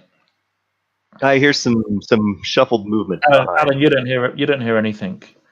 But with that perception roll, you'd sense that there was the movements of someone trying to be somewhat stealthy. Okay. All right, guys. I think we finally caught up with our foes. Everyone ready? Ready. What do you mean? Okay. All right. Okay, I'll get my great axe out. Come on, girl. All right. Barrel through. Oop! Right into some bugbears, I guess. Oh. Yep, nailed it. The door swings open, and behind are three pretty grim looking bugbears. But they were absolutely expecting you. So there'll be no surprise round from either side because you were expecting them. Could you all just roll straight initiative, please? Nice. Just for Farlan, who hasn't encountered bugbears before. Although I'm sure Lee has. Them bugbears. And this is the first three of the tribe of 37 bugbears. I'm so glad that initiative roll's been immortalised in this recording. What is occurring tonight, Christian? Did my initiative roll show up again? Yeah, no, it didn't. Lee 21. Lee's 21. Yeah. Oh, nice. Nice. The one time when Christian might have attacked first. Yeah. So Farlan, you get the drop on everybody, and you're kind of back here watching this door open, like with your arrow like trained on the door, and just as this thing gets kicked open into the three bugbears waiting behind. Each of the bugbears has the biggest handled morning star you've ever seen, kind of, and they look like they're ready to pounce. They knew you were coming. Okay. I'm just scanning. I'm just throwing my bow. I'm also how this works. You have to get me through this. And stack. If you cast a spell that affects it's a bonus action that affects the ammunition. Yep. Yeah. So you bonus action cast whatever you're going to cast first, and then you fire the arrow, and the arrow triggers whatever that spell was. Like if it's Rain of Thorns or Hail of Thorns. whatever. Yeah. Nice. Okay. Yep, that's fine. So you do your Hail of Thorns, and then you raise your bow. Here's my bow. So just make an attack roll. Oh, that is a hit. Like straight into the first one's shoulder bone. Let's see if it hurts. So you've rolled a dexterity check, Lee, but again, if you click on the longbow, it's just easier because it adds your No, it's fine. It just adds your proficiency bonus as well because you're used to using bows. You get an extra One sec. dice to add to it. And the +10 for the sharpshoot, right? Was that sharpshooter shot as well? Yeah. Yeah, that's cool. So if you click on the word longbow now, that'll roll for damage for you. I've done it. Yep, done it. And then we'll add the temp.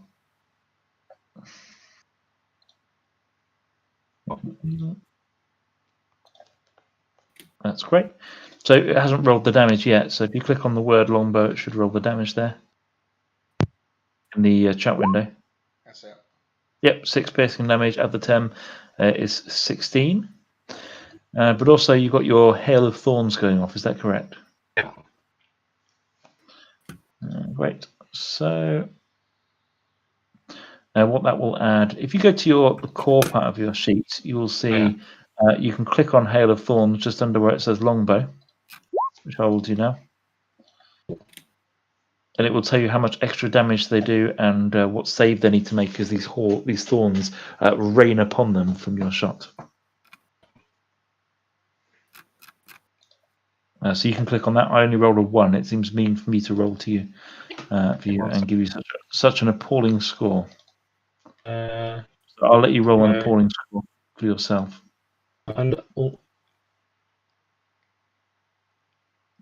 Yeah, it should be under longbow. Can you see where the spear, the short sword, the longbow, all that equipment is? I've got it equipped. Uses resource, but I can't. It's not showing. So once you click it, it'll ask you what level you want to cast at.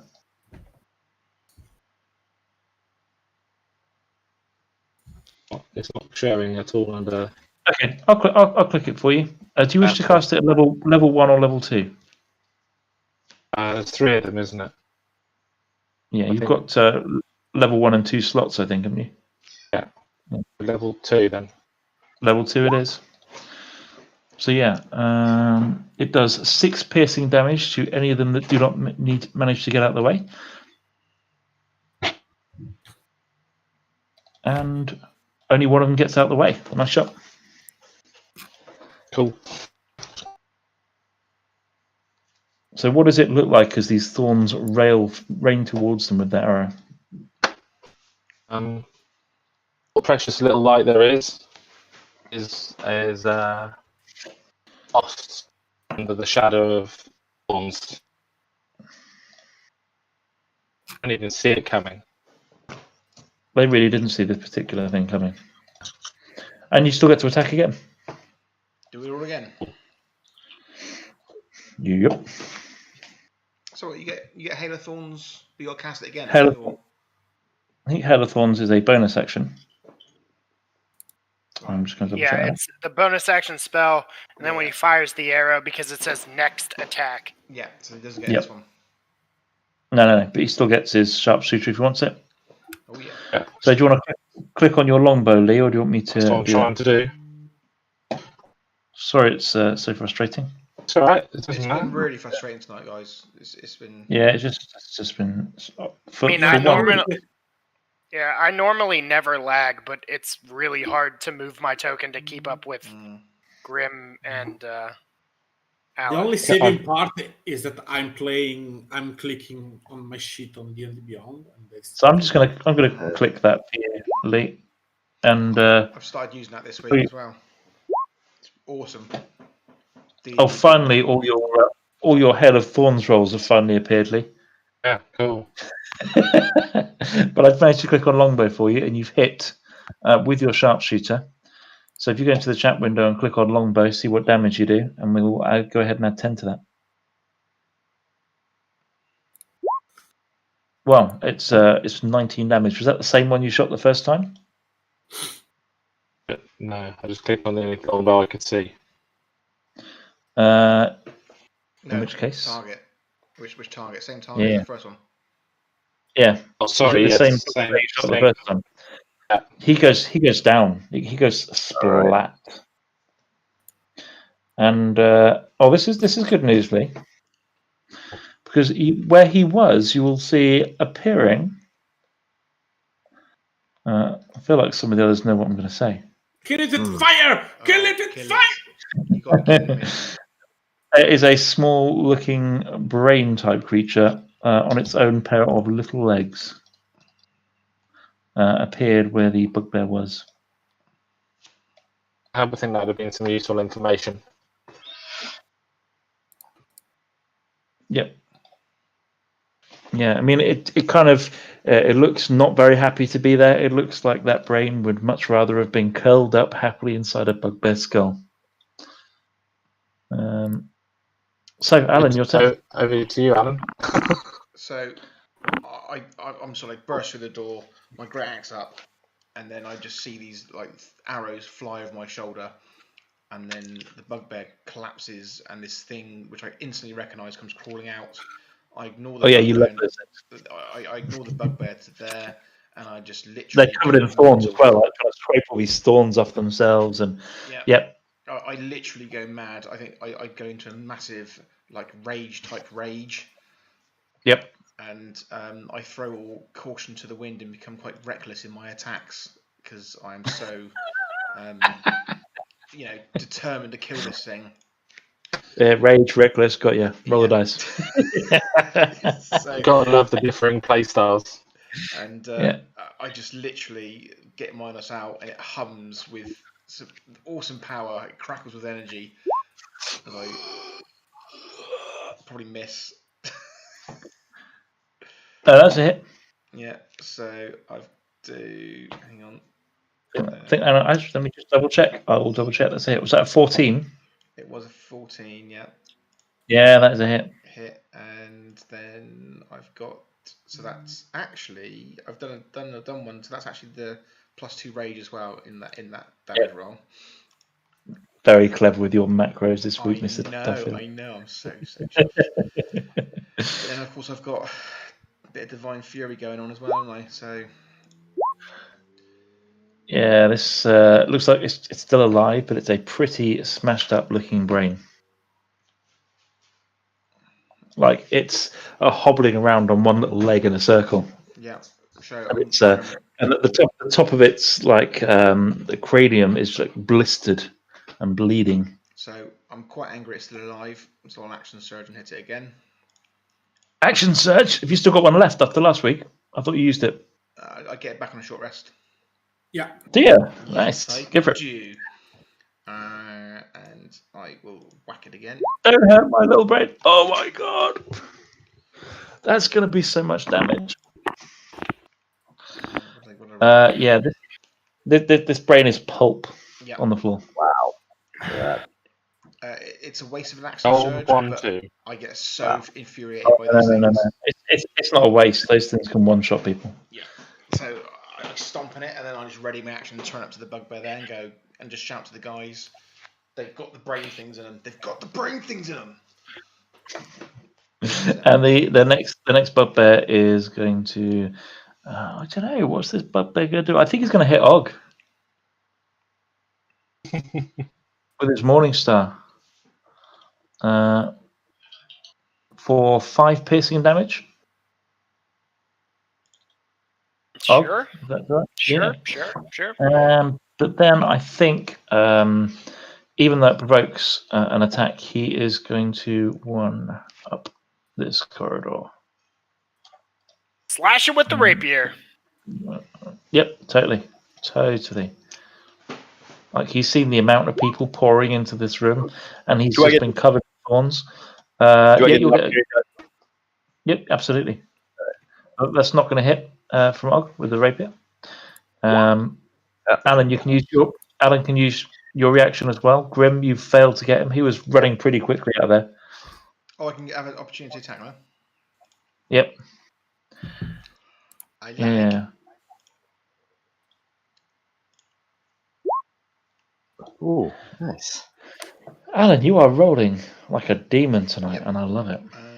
Okay, because he's taking all of mine and Grim's rolls. Yeah, no, that's exactly. Yeah. As he tries to escape, it does do some damage to him. Doesn't look very well. So then it will be Grim. You to act. All right, I'm going to. Like this, he looks terrified. The other one that's next to Og looks terrified as well. I'll move here and fire Sacred Flame at this one. Nice. Let's say, wait for you to roll. That's a dex check, right? So, yep. 14 for the dex check. So he will take 7 points of damage. Still standing, still running, but with fried fur and no mistake. Anything else from you, Grim? That's all I've got, unfortunately. Karen. Okay, so I'm gonna move. If I can ever move, like 5, 10, and go 30 here, so we can make an attack of opportunity from this one.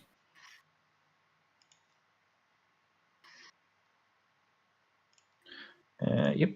There you go. That will be one attack of opportunity for, 21. 16 points of piercing damage. Nice. 16. That's not 16. nice.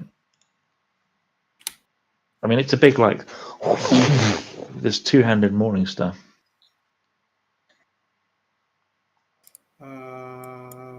Okay, and I'll cast Ray of Frost on this one. Nice.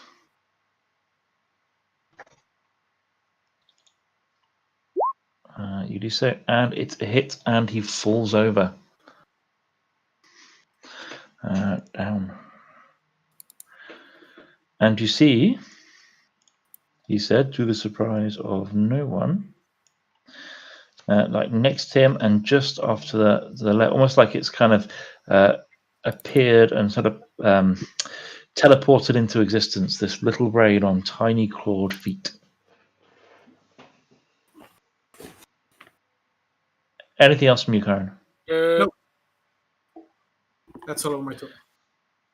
Well, I think you're going to be rolling an intelligence save.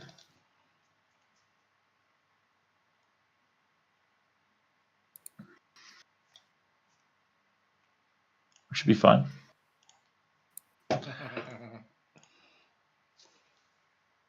Yeah, you are good. You are good. Doesn't hurt you at all, I don't think. No, it doesn't even do half damage. So he is going to. You're going to get an opportunity attack. This brain is going to leg it. Would you like to take your opportunity attack? Oh yeah. Oh yes. Are you sure? Oh no. I'd like to take a nope. Nope. And then the bugbear here, he is going to spend his action disengaging. And start running to the north. And Kyron, you've used your reaction to attack the brain, so he will not get an attack. It's disengaging anyway, so. Yeah, that's right. In which case, it is Ogben's turn. But he's going to use his action to run again to the north. Sorry, Ogben. Okay. I would like to hide, since it doesn't seem like there's anyone near me. You can hide like round the corner to the right pretty easily. He's done that. Yeah, I would just like to be stealthy. Oh, okay. You are really stealthy. Let's see here. 1, 2, 3, 4, 5. So 6, I think, puts me here. Yep. So I can sort of see this, but based on what I'm looking at the map, that kind of looks like, I don't know, 2/3 cover based on the wall. Well, you've talked it in. We'll call it that. So I will attempt to shoot it with the short bow, but this is probably not gonna go well. Nope! Bounces off the wall. Hey, He didn't need any cover. Yeah, Ogben pulls out the short bow from his long coat and sort of does a lean around the corner, closes one eye, draws back to his cheek, and it just bounces off the wall 5 feet in front of him. In my head canon, he's just turned around to Chiron and just gone, I'm better with limericks. Can you teach me some shooting? Farland, it's on you. So you can't see any. You can't see any bad guys at the moment. I'm going to ethically launch forward. Okay. 1, 2, 3, 4. I'm kind of like shouting at you, saying, they've gone that way, they've gone that way. You've still got another 3 squares of movement, another 15 foot. Pointing up north. You're going to carry on north up the corridor, right? Yeah. You can kind of see the fleeing bugbear over the top of Ogben. Oh, I'm going to shoot it. I want to kill it or do I want to disable it? Does the brain thing come out even if you disable it? You wouldn't know. No, we've never tried that. I guess we'll find out. I'm going to disable it. Okay, sure. I'm going for I don't know, one of the limbs. Non-lethal damage. What, in the legs? It is more difficult to do non-lethal damage with a bladed arrow and very specific. So if you want to do that, it will be. I'm gonna aim at his legs. If it dies, it dies. So, yep, that's fair. So I'll shoot that. If he dies, he dies. Absolutely. I don't know if that's gone through or not. Matt. It has not. Well, it's not. But when I log in tomorrow morning, there's going to be a whole trail of longbow shots there. This is probably my fault for rolling several D100s before the session started. Yeah, It's still, I've seen them. Feel free to roll it for me, Matt. Yeah, I'll roll it for you. It's fine. So longbow, which is that's a hit. So you rolled 19, took away 40. So were you sharp shooting, by the way? Yeah. In which case it's probably a miss. 19, take away the 5. Yep, that is a miss.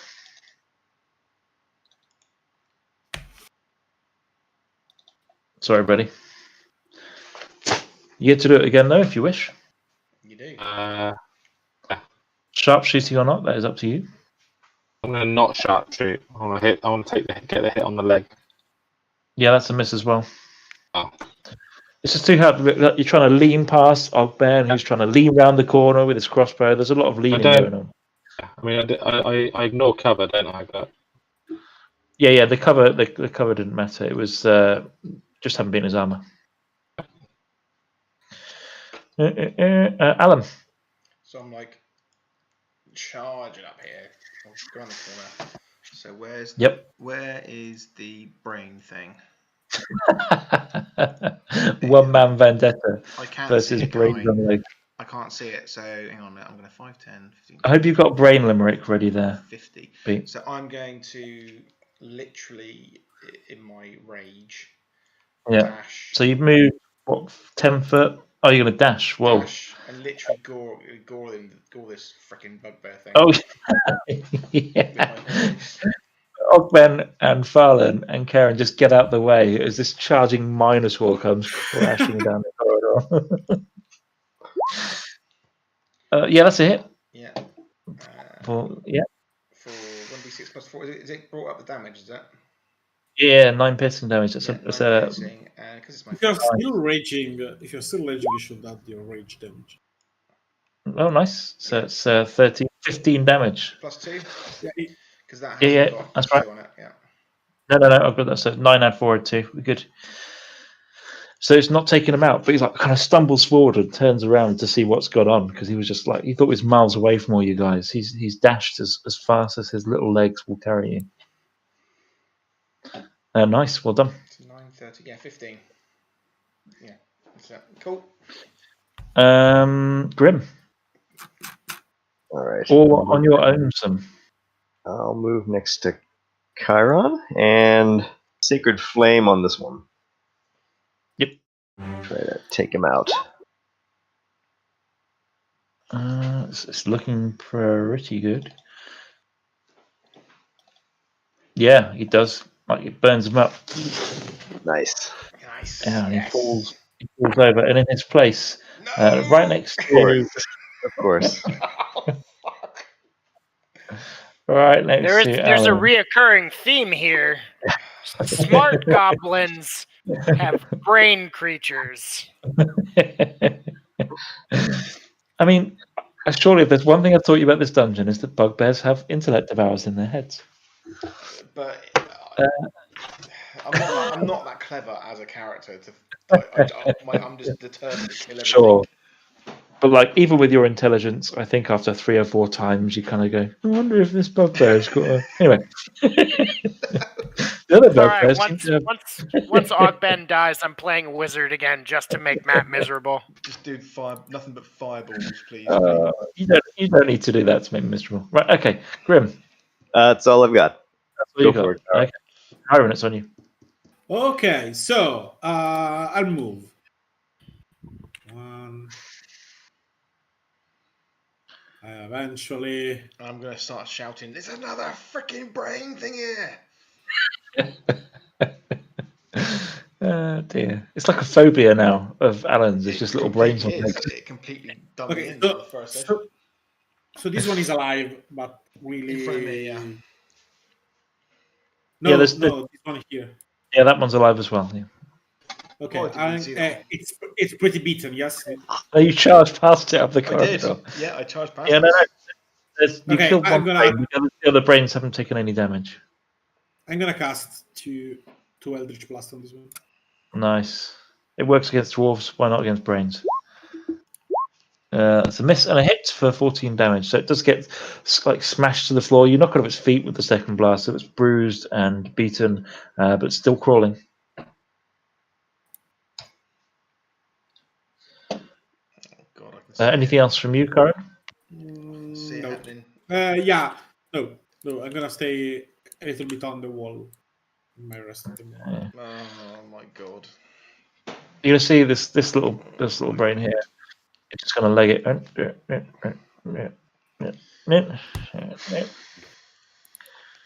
And so yeah, that brain has legged it around the corner. And the one next to you, Alan, would you give me an intellect saving throw? I don't want to. I refuse. I just refuse point blank. I've got beer. We can wait. You still have, depending on what Matt says, you still have inspiration. Yes. Oh, do I? It's true. Guidance. It depends on how much time he says elapsed. I think you're past the 10 minutes there. I'm sorry. That's an 8. I mean, I think with all the exploring you did and the fact that we were, he's taking some damage. All this means is you take a little bit of damage. No, it doesn't. It doesn't mean that at all. And then 16? if he rolls higher than 9, so you guys just see, just see Alan collapse to his knees and put his hands on his horns and just start to move as he takes 16 points of psychic damage to start with. 16. and I'm pretty sure you no longer have a brain again. Oh no, he's got a brain. I need to roll 3d6. Is how mechanic works. Luckily, the 16 was damage. And luckily, I rolled an 8, which means what's your intelligence? Wow. You're good. 8. It's an 8. Hang on, I think I need to beat it. I think you're okay. You have to beat it. Yeah, you have to it's beat good. it. On 3d6. No, hang on. Is your intelligence 8, Alan? I think it's 9. It's 9 or 10. I don't think he it has a matters. minus. Yeah, I have minus. It's 8. It's 8. Yeah. If the total equals or exceeds the target's intellect score. Yeah, I'm afraid so. I'll link it so I can copy it. Yeah. So sorry, brother. Just link that there. Blimey. Christian, yeah, I know you don't know how this works, right? But your intelligence score is now 0. Your intellect is now 0, and you're stunned until you regain 1 point of intelligence. Damn fucking intellect of ours. Awkward. What's scary? One goatee boy or one intellect devour? Oh my god. Hey, Christian, just What? a tip for your next character. Probably like 10 or higher intelligence. I mean, yeah. I mean, one suggests that his intelligence wasn't high enough as he kept chasing after these brain devourers. There's a lithid on the cover of this module. Okay, so yeah, man. If your intelligence was 9, you'd have been fine. I mean, I rolled 2s in a. I can't believe I thought I got away with it then. I really thought I got away with it. Me too. But you're lying on the floor. You're still mooing, and you're a perfectly healthy cow of slightly less intelligence than an actual cow. He's very sad, and they're soft, despondent. A little bit of drool. That's what you're carrying. You're more like, ooh, fire pretty. Can you just as I go down mooing, I'm just gonna say, cut my head off. Pleasing. Argot's on you. Cut my head off. I'd like to go one freaking session without losing a PC. Come on, guys. We can do this. I mean, I think you can we'll stop get lost putting in, haven't we? intellect of ours. Matt, at level 5, there's not a whole lot we could do. Permanent brain damage. It'll be all right. Everything's going to be all right. Oh, it's on you. Yeah, all is well. I get it. It's a recurring All will theme be with well. your fucking campaigns.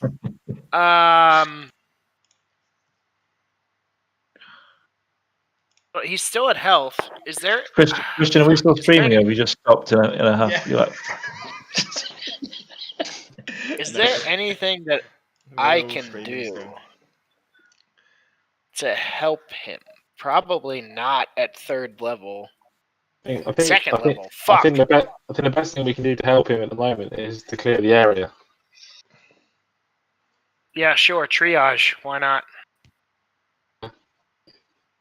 Get rid of the danger, and then we'll still work out what we Did can do I after see that. anything go this direction, DM?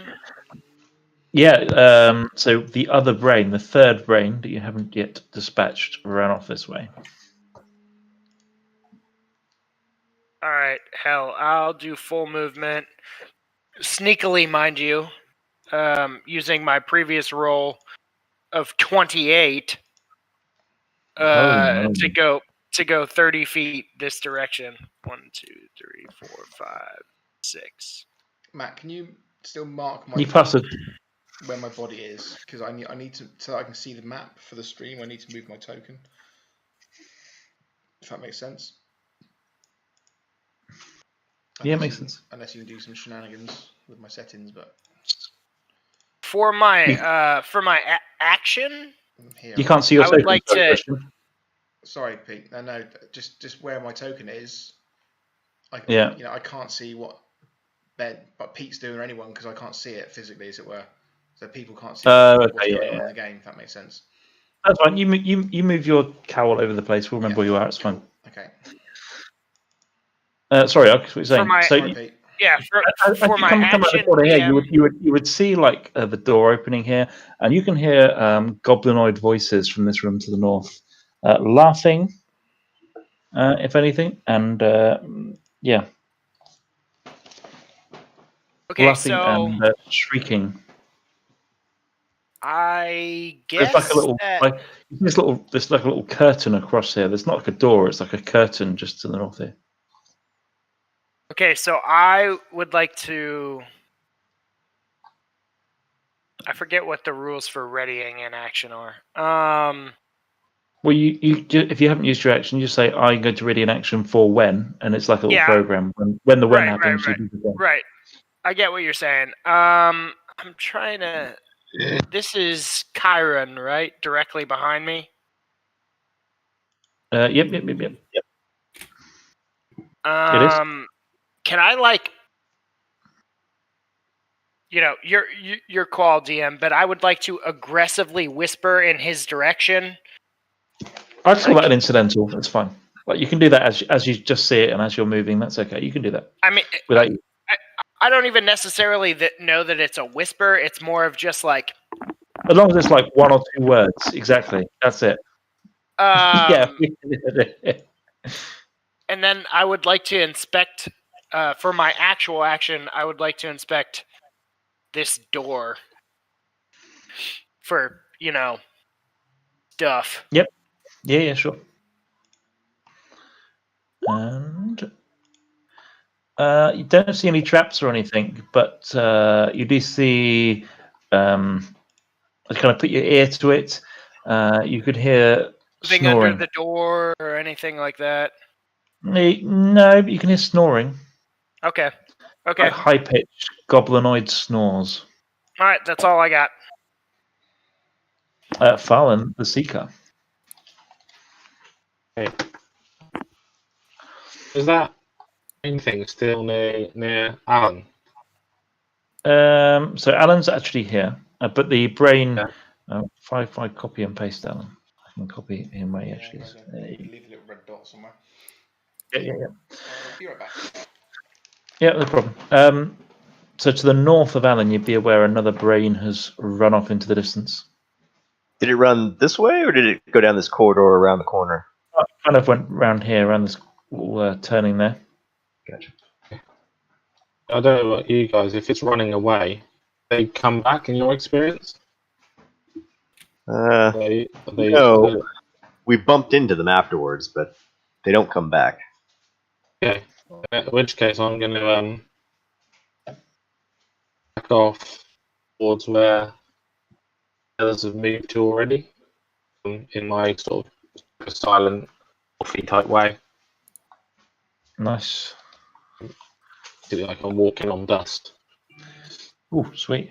Shall I move you up? Can we get to about here? Yeah. You can open the door for your action if you wished. Although that might not be the best idea. I'm not trying to say you should. I'm going to hover near the door with my big old pointy ears and to get a sense of what's on the other side. Just being very ready. Goblinoid snoring on that side, but you can hear laughter and playing from behind the curtain to the north. Like little goblin voices. Okay, can I get a sense of numbers? Or there's at least, there's upwards of 5 voices that you kind of pick up, but could be more. To 5. Upwards of.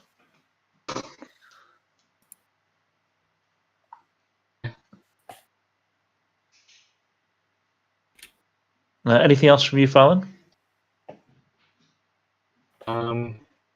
You still got an action. You could ready that. I'm gonna ready myself.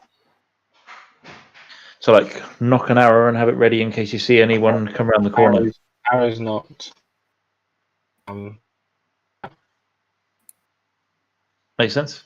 Okay, Alan. It's sorry, awkward. Grim. All right, I'm gonna move 5.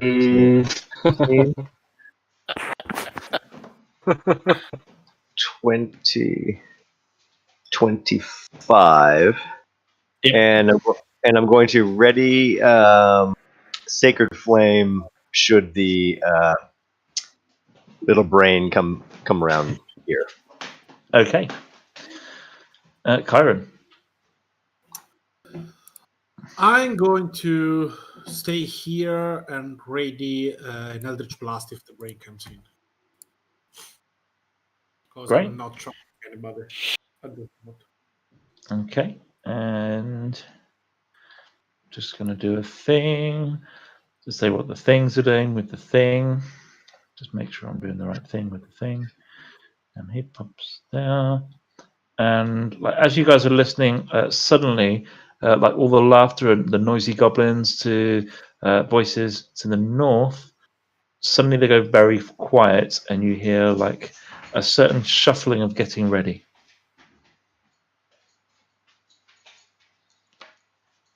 Oh, Ben, it's on you. Cool.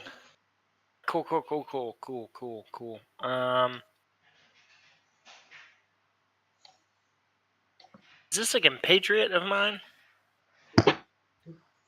This one? Oh yeah, it's the ranger. Okay. Yeah. I mean, you barely known each other, but he hasn't tried to shoot you yet, so. Right. No, it was a confusing token to see for the first time. Yeah. Sure. Anything that goes boom? Sorry, DM. DM. You can see to the northeast as you kind of get to the corner. It looks like sort of a sleeping area, and there's like the remains of a fire or whatever. Yeah, just one thing. Not my reaction is not from when like the brain comes out, but when the everything that seems hostile to us comes out, and I find. Yeah, I got you. Okay, Eldritch Blast first, or later. Makes sense. Sorry, Open. You were doing some stuff. Yeah, no, I'm really just trying to. Fuck, there's not. I don't.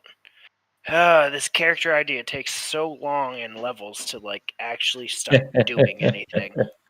But when it does, Look out. Has anyone got any traps or anything?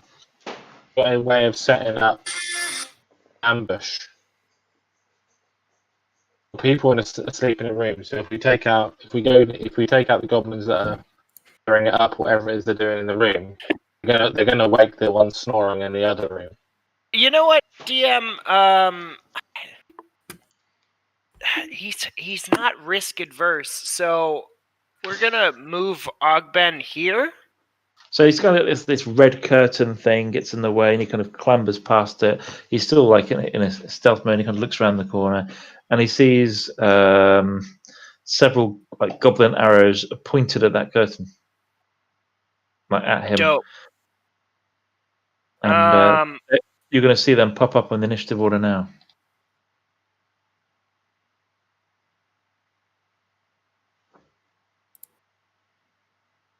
Okay. When I managed to click on them, there we go. I assume I kind of have a surprise round based on the stealthy. Or am I about to get skewered? Oh no! They've got they get a perception check still against your stealth, but your stealth roll pretty high. So we'll give you the surprise round. We'll just keep you all in initiative because we're technically still in combat because there's brains still acting in the background and all sorts. So, but you'll get to act now on your initiative before they do. Let me consult my spell list. I would like to cast Bane. Nice.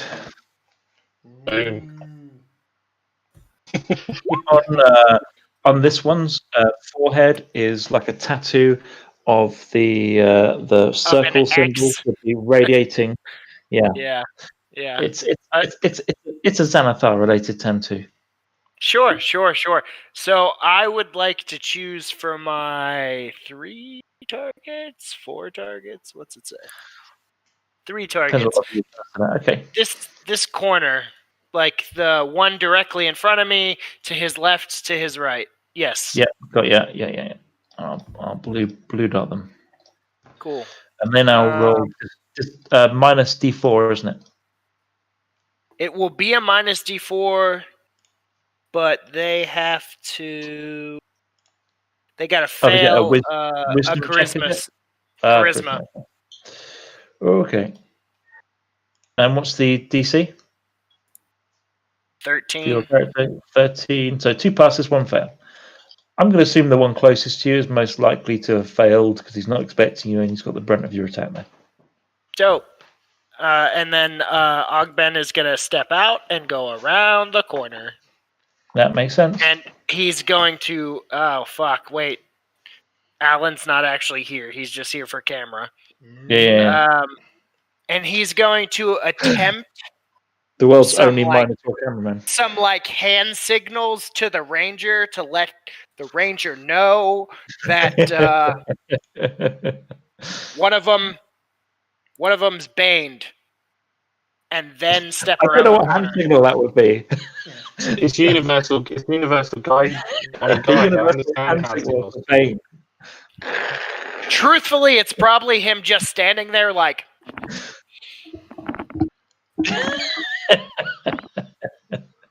I don't know. I feel like I should have Lee roll intelligence to see if that makes any kind of sense. But we'll go with it. Yeah. We'll go with it. Farland, it's on you. I'm a guide. I can read those signals. no, Can you give me listen, I don't know if he knows thieves can't, but we can say that if he knows thieves can't, it was all in thieves can't. He doesn't know. Maybe it was anyway. But can you give me a perception check? Because there's something you might notice in that room just to the north of where you are. Yeah, absolutely. Wait one. Okay, sorry. sorry. Not really. That's all right. That gives me a general sense of how well you're perceiving the situation. That's the wrong P. Hold on 1 second. Wow. Expertise, baby. Kind of, as you go around the corner, you see this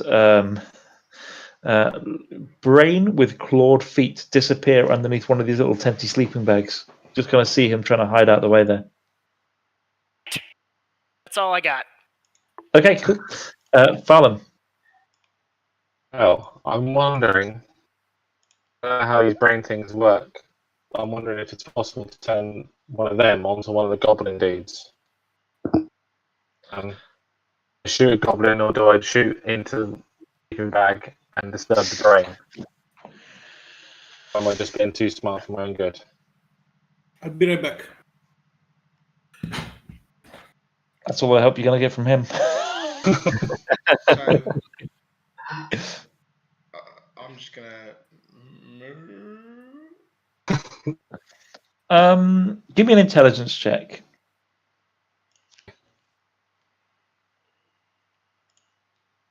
Yeah, you don't think any clever shenanigans with charms and so on are going to do very well against these brains from what you know of the other race. I'm going to shoot. Can you cast the same spell again? Yeah. As long as you've got spell slots. I've got spell slots. Yeah, and as a range, if you already used one spell, you've got enough spells for another slot. You're fine. So I'm going to shoot spell of thorns and sharp suit. With your bronze blade. Same as before. So from there, you can't see anything. But sorry, you can I was going to move in past the curtain. Like over here, behind the curtain. Okay. Yeah. Clear shot on the goblin with the very subtle hand gestures that only a wood elf ranger could possibly read. Yeah, nice. and I'm gonna. Your years of survival were teaching you to interpret that.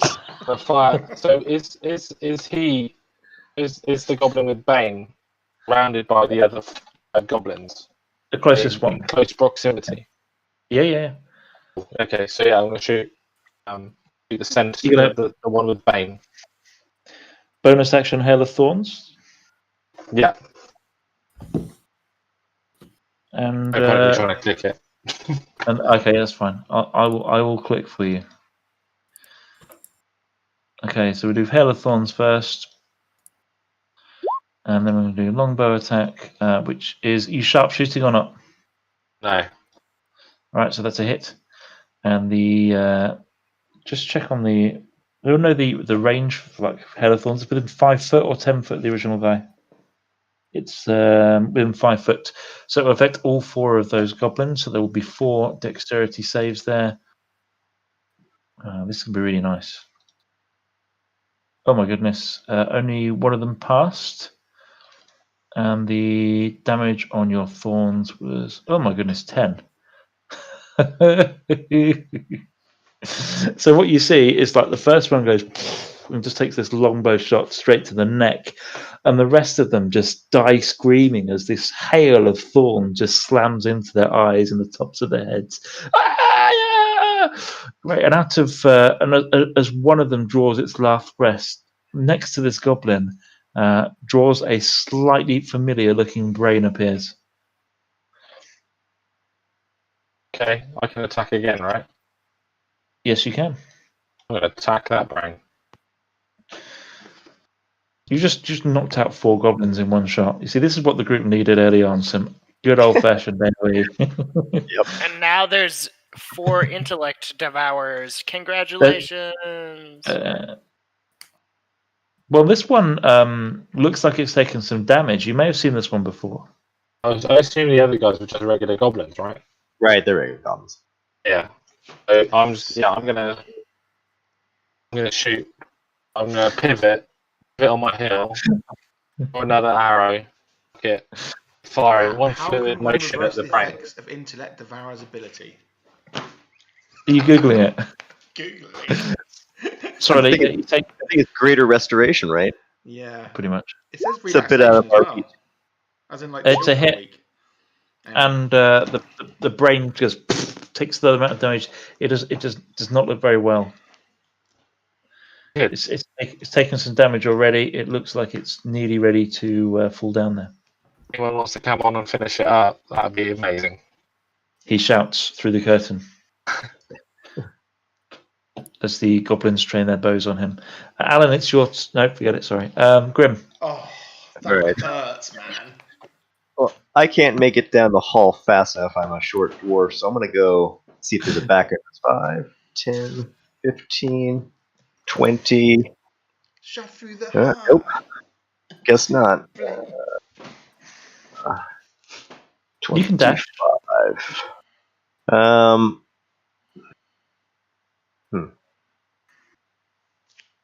All right, I'll go ahead and dash the rest of the way. 5, 10, 15, 20, 25. Yeah. So you kind of looked at that. You notice that this door's recently been opened. It's still swinging on its hinges. And you see the scene below with 2 goblins left with both of their arrows knocked and trained at Farlan has just walked in, and the badly bruised brain. Well, at least I've given them another target. I'm done. Hooray! Yay! Yeah, so you would surmise, Grim, this is the one that the brain that's there now is the one that you saw legging it up the corridor. Gotcha. Who's managed to find another host. The goblin to the north, Farlan, is going to take a massive goblin shot at you.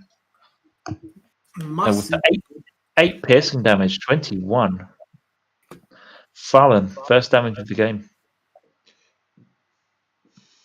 And Kyron. Okay. It's on you. So I'll use my action to cast False Life. Yep. This one. 7 temporary hit point. And then I'll move like up the corridor. We go here. Yeah, nice. And that's okay. Okay. And then this... I'm not sure what this intellect devourer does. I don't know if he's realised that he's been seen in his little hiding spot. So, Og, would you do me a favour and roll? Roll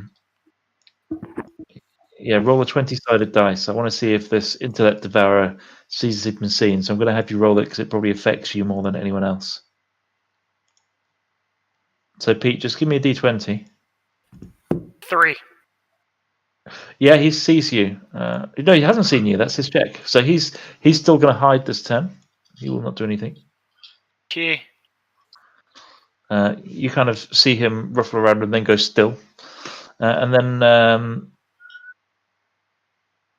this seems really mean to Farlan's. Farlan, make an intelligence check. I've got to do it. It's what the brain would do. This is your fault, Lee, for writing a biography this afternoon for your character. Remember this. Oh!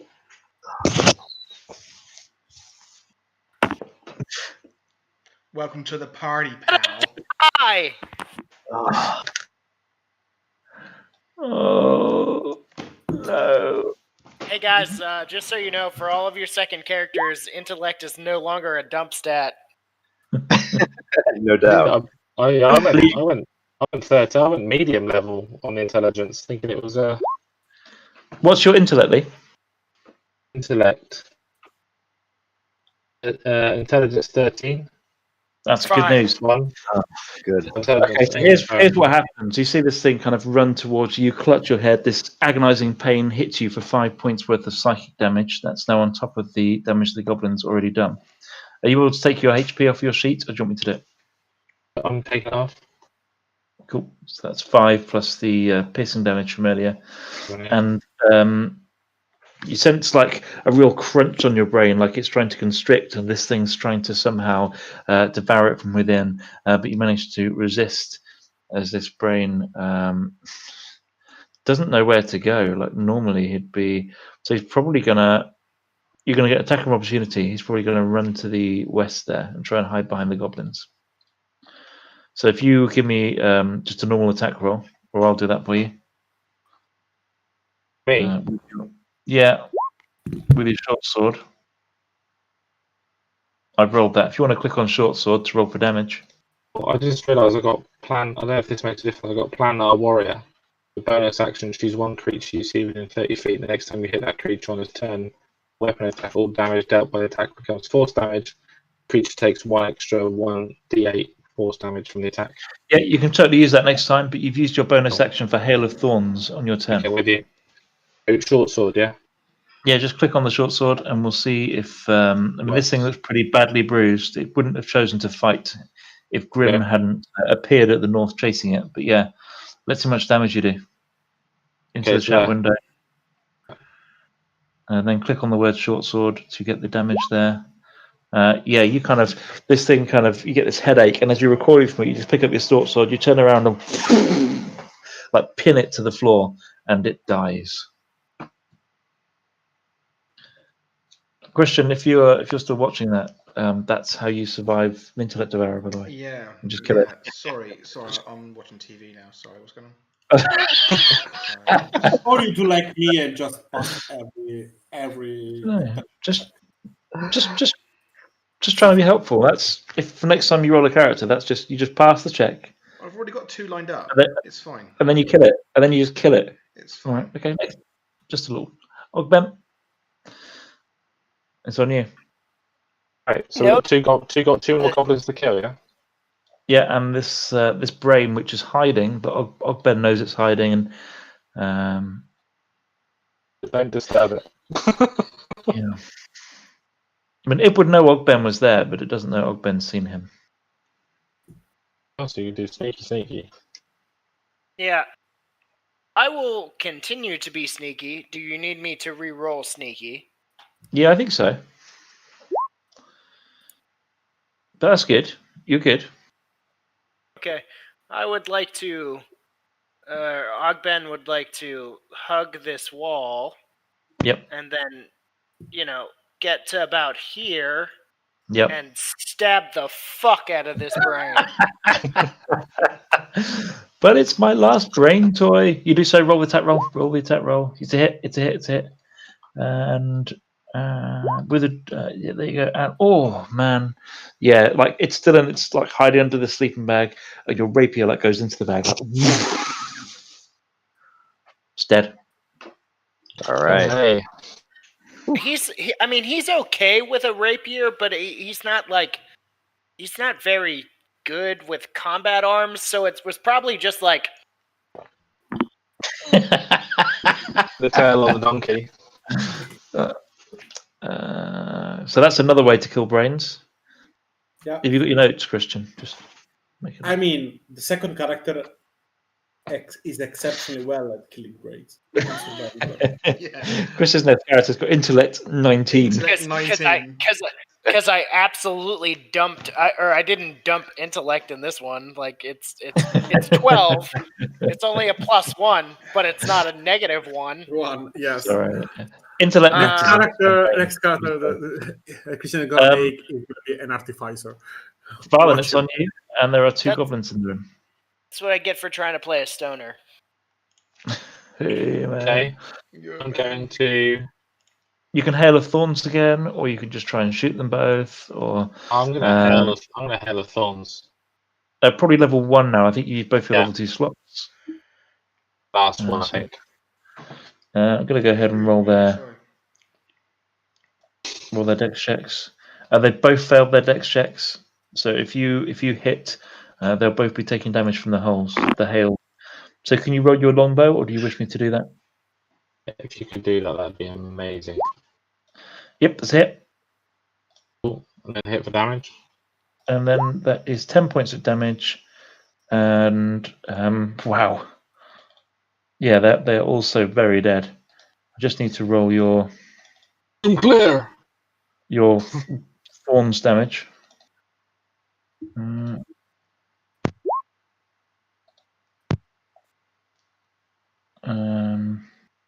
How many level 2 slots do you have? I need to know. Let me just check. You have got. Oh, it's a level 1 spell that you've used. You've got 4 level 1 slots. So it's level 1. So one goblin goes down to your shot, and the other one it's just a face full of these thorns, and he just starts picking them out. Hey, what the hell, man? And then you can shoot again. I'm gonna hit the guy in the face. Yeah, this could be the shot. End of combat.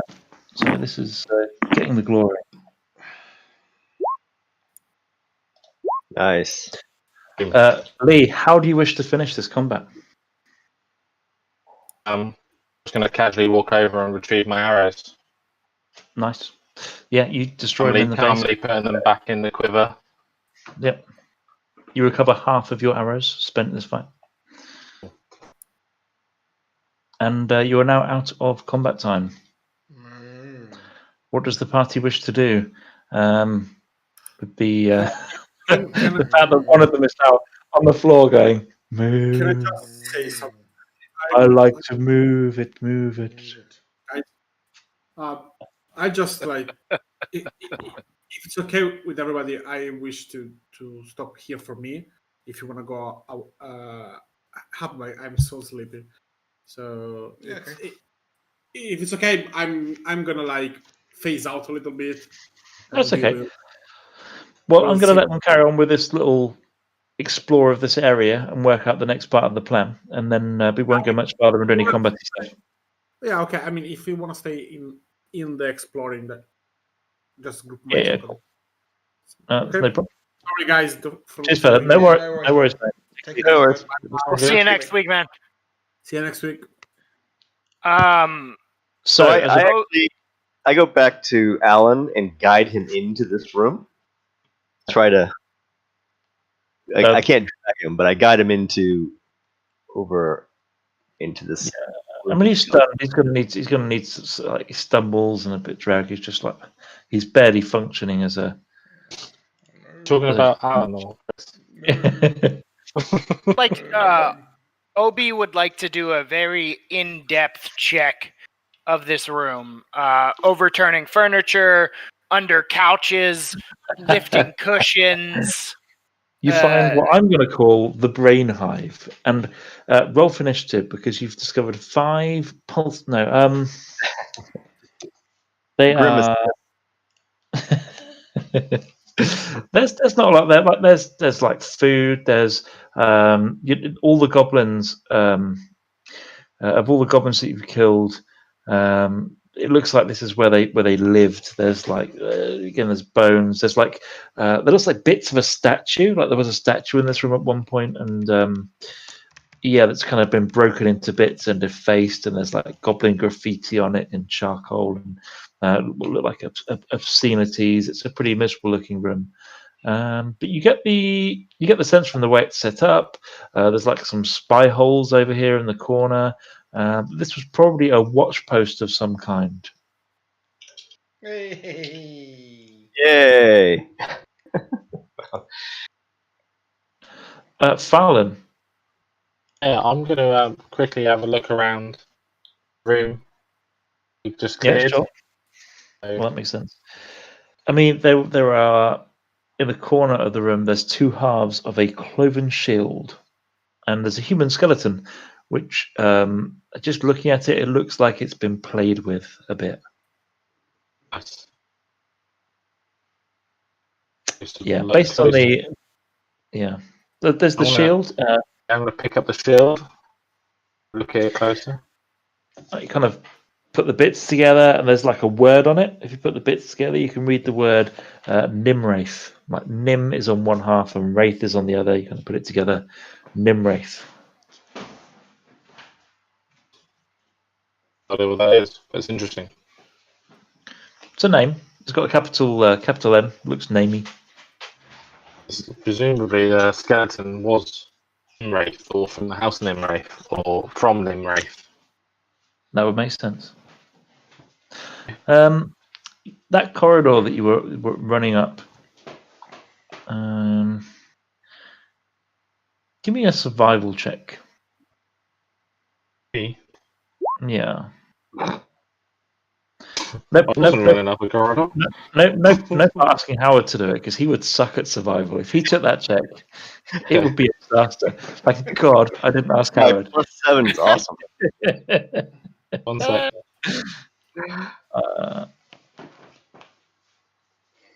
So can you see like acrobatics, animal handling? Click on survival there. Yeah, it's just It's 23. So, like as you're running up this corridor to the north, you'd see the kind of corpse drag marks that you were looking at before, kind of headed off to the north rather than in this direction. And is this a door down here, by the way? There is a door down here. That is the door with the snoring, the aforementioned snoring. Oh, gotcha. I don't know if we want another confrontation just yet. Either. She with a moving cow. I feel optimal. So as a group, I guess you kind of need to make a decision what to do with the moving cow. We are close to the entrance. I know what Shiro wouldn't do if he was here. Hang on. I have an idea. 1 sec. Brilliant and cunning plan. Yes. The question is, out of character, do we have 4,500 gold to put his brain back? Well, no. The 4,500 was to bring Reg back to life. It only cost 400 to put Alan's brain back together. Yes, but there might be a tax because this is the second time. No, my order is very generous. Yeah.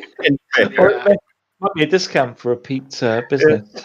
But we are closer to the pit than we were last time. It's just literally around the corner. That's true. You know, every fifth brain, you get one free. And for what it's worth, going back up to the inn and having a good night's rest while we do all this might be worthwhile. Yeah, I mean, Ogben can get behind that. He can do things in the tavern. Who's got the Hope Spinner's stone? Was that you, Grim? Grim. Yeah. Yep. It is getting warm to touch. And if you kind of investigate it, pull it out, and have a look at it. A black hole appears on the ground, and out of this hole, like 5 foot by 5 foot, and out of it clambers this. Hi everyone. How's it going? Did you find the watch posts yet? Is interested parties want to know. There's a lot of noise on the upper levels of the city people saying that maybe one of you didn't come back last time, and that a few of his family might be looking for him, and it's making us a bit nervous. So you're keeping your heads down? Where's the other dwarf? Well, Applecore, it seems as though some of these gobos have a crest, and he sort of like lifts a goblin. So this is great. Potentially, this could be your third outpost, and just like drops it like a sack of bricks. Oh, did anyone map this? This is Yes. it's wonderful. Since we last met Applecore, we found 2 more, and I remember you paid us 800 GP for the one. Oh, yeah. Oh, I will go ahead. I haven't got it on me, but I will go ahead and add another How about 1,700 GP to your account, and let's call it 2,000 for the 3. and Applecore, as part of this, could you escort our friend? Kind of looking around at the corpses and looking really curious, like a big smile on her face. Well, would it be possible for you to guide our Moo friend back to my order through this hole I mean, for repair? I can do that, but we'd have to keep it quiet. I mean, we're not going to be associating with you very much in public for the moment. I don't suppose you found Ezra anywhere? Curiously, Applecore, what relation do you have to Ezra or the Emond family? Well, no open relationship, but it is making things a little bit tricky for people to move information about him in secret up here. There's a lot of people asking questions, and we try and stay below the radar. Who is this guy? It's very By clear. radar, being a medieval character, what she actually meant was scrying stone. But you get the idea. But It seems to be very clear that I can help with this. No brain. I can help with that for a price. So for the 1,700 GP, how about Round out to 2,000, didn't he? do we round it 2,000? Yeah, 2,000 is for the map. If it's at least all 3 of the watch posts here. Great. So we'll take that, and we'll pay you. We'll give you 400 to take that you need to give to my order to fix Alen, and we'll give you 50 as a transaction fee to bring him back tomorrow. We've got I think 50 is very generous, but we have got to drag a cow in secret through a city and drag him back again. Okay, 100. Let's call it 100 for the trouble. Fine. And 1,500 square we owe you? Yep, sounds good. We'll pay you the money as soon as you just let us know what happened to Ezra, and that the deal with that needs to be sorted out quietly and quickly. DM. Yep. Obi would like to palm a piece of parchment to Applecore. No problem. She is espionage queen. But you can give me, because other people are probably watching this conversation, it's still going to be a sleight of hand check, which is 13. Anyone that thinks they might have been watching can give me a perception check. I'm going to be watching. Nosy. Elf. Oh yeah, everyone saw it. And Applecore nods. She's like, "Oh, thank you." But she tries to take. It wasn't so much as like trying to palm it as it was like he produced a letter and then was just like. Yep. I ask. I don't know who she is, but can I ask? Is the shield I found and ask if she knows who that is or what that is. No, I can find out for you though. Can I take it? Yeah. Does Obi recognize that name? Nope. Okay. So he takes the shield, takes the cow.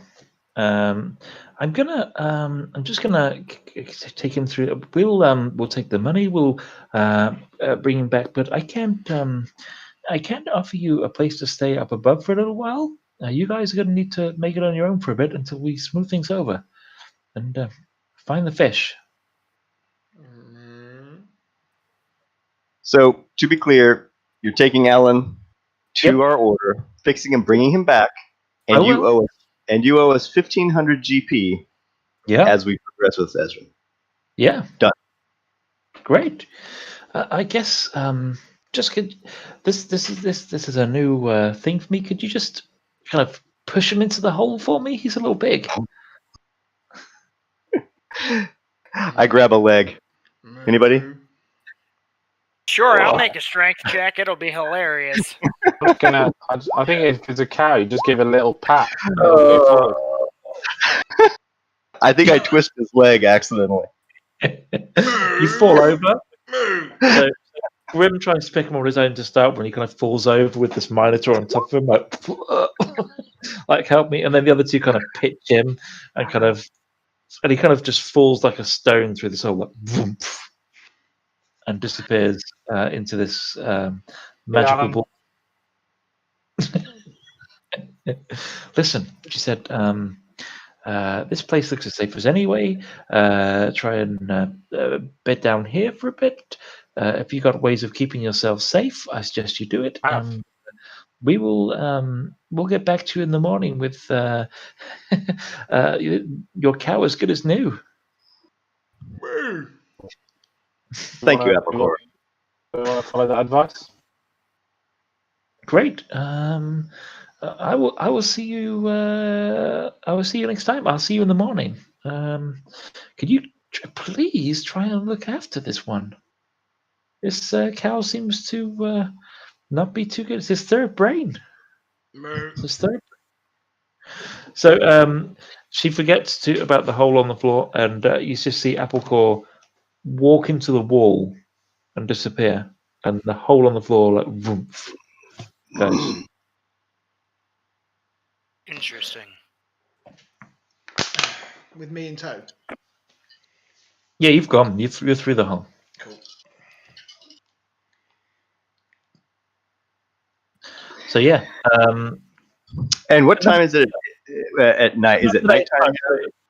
Be approaching nighttime. If you guys wanted to find a way to make this area safe and bed down, there's a chance you could get a long rest here, which is probably much needed. Why don't we? Because Grim's like, I haven't been able to cast spells in hours now. It's been 12 hours. Can I have some healing spells back, please? It's been my thing. How about we barricade this door here and take watches here and just create as much of a little blockade? I mean, you could just shove all of everything in that direction. Yeah, and we all makeshift tents and sleeping bags and a couple of barrels. Sorry, do I still have to cast one more thing? Yeah. I've got Corn of Arrows, defensive arrow shield thing. Great. So I can plant I plant four arrows into the ground. Yep. And every creature that comes in within 30 feet, the ammunition the first time, they react. The ammunition flies up to strike it. I have to declare, so that doesn't include people in the party. So, one moves, they get hit. Because I haven't seen that one in a while, could you? What's the length of the spell? How long does it last? It says 8 hours. It's a long one. In duration, 8 hours. 8 hours, nice. Great. So you're going to put a couple on the bottom bit and a couple on the top door, or? Yeah. Well, I think you just lay them down. It's like as a 30 spread. Oh, great. Okay. Gonna make a note here and put one up there. Yeah, I think it's good to sort of mark them at the door, isn't it? Just in case you get attacked by anything, right? Yeah. I get some arrows. Okay. And let's just, as we're finishing the session, just so we know whether you guys can take a long rest or not, who's going to give me a D100 to see what percentage chance, or to see whether you're going to make it through the night? I've written down. Go ahead, Dog. I mean, Pete's taken a lot of D100s tonight. I've written down a range whereby you're safe and a range by where you're not safe. Well, It's one way to go. Wow. Blah, blah, blah, blah, blah, blah, blah. hey guys, welcome to level 6. You're welcome. You probably get teleported to the 7th level. Well, you don't want that. You think you want Level that, but you don't want 2. that. Skip level 2, straight to Skullport. You go to sleep So- in some random fucking goblin room, wake up in a hotel in Skullport. Let's go.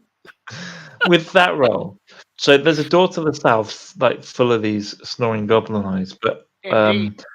over the course of the night, Farlan, and his watch, because he needs to let sleep because of his trance.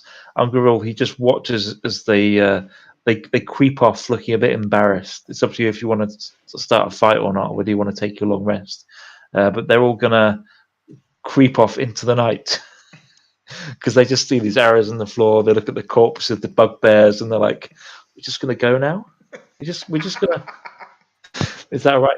So they see you watching them, Lee. Are you gonna sound the alarm, or are you gonna let them leave? I'm going to let them go. I'm not going to tell the others that I'm not going to wake the others or anything like that. I'm just going to keep watch.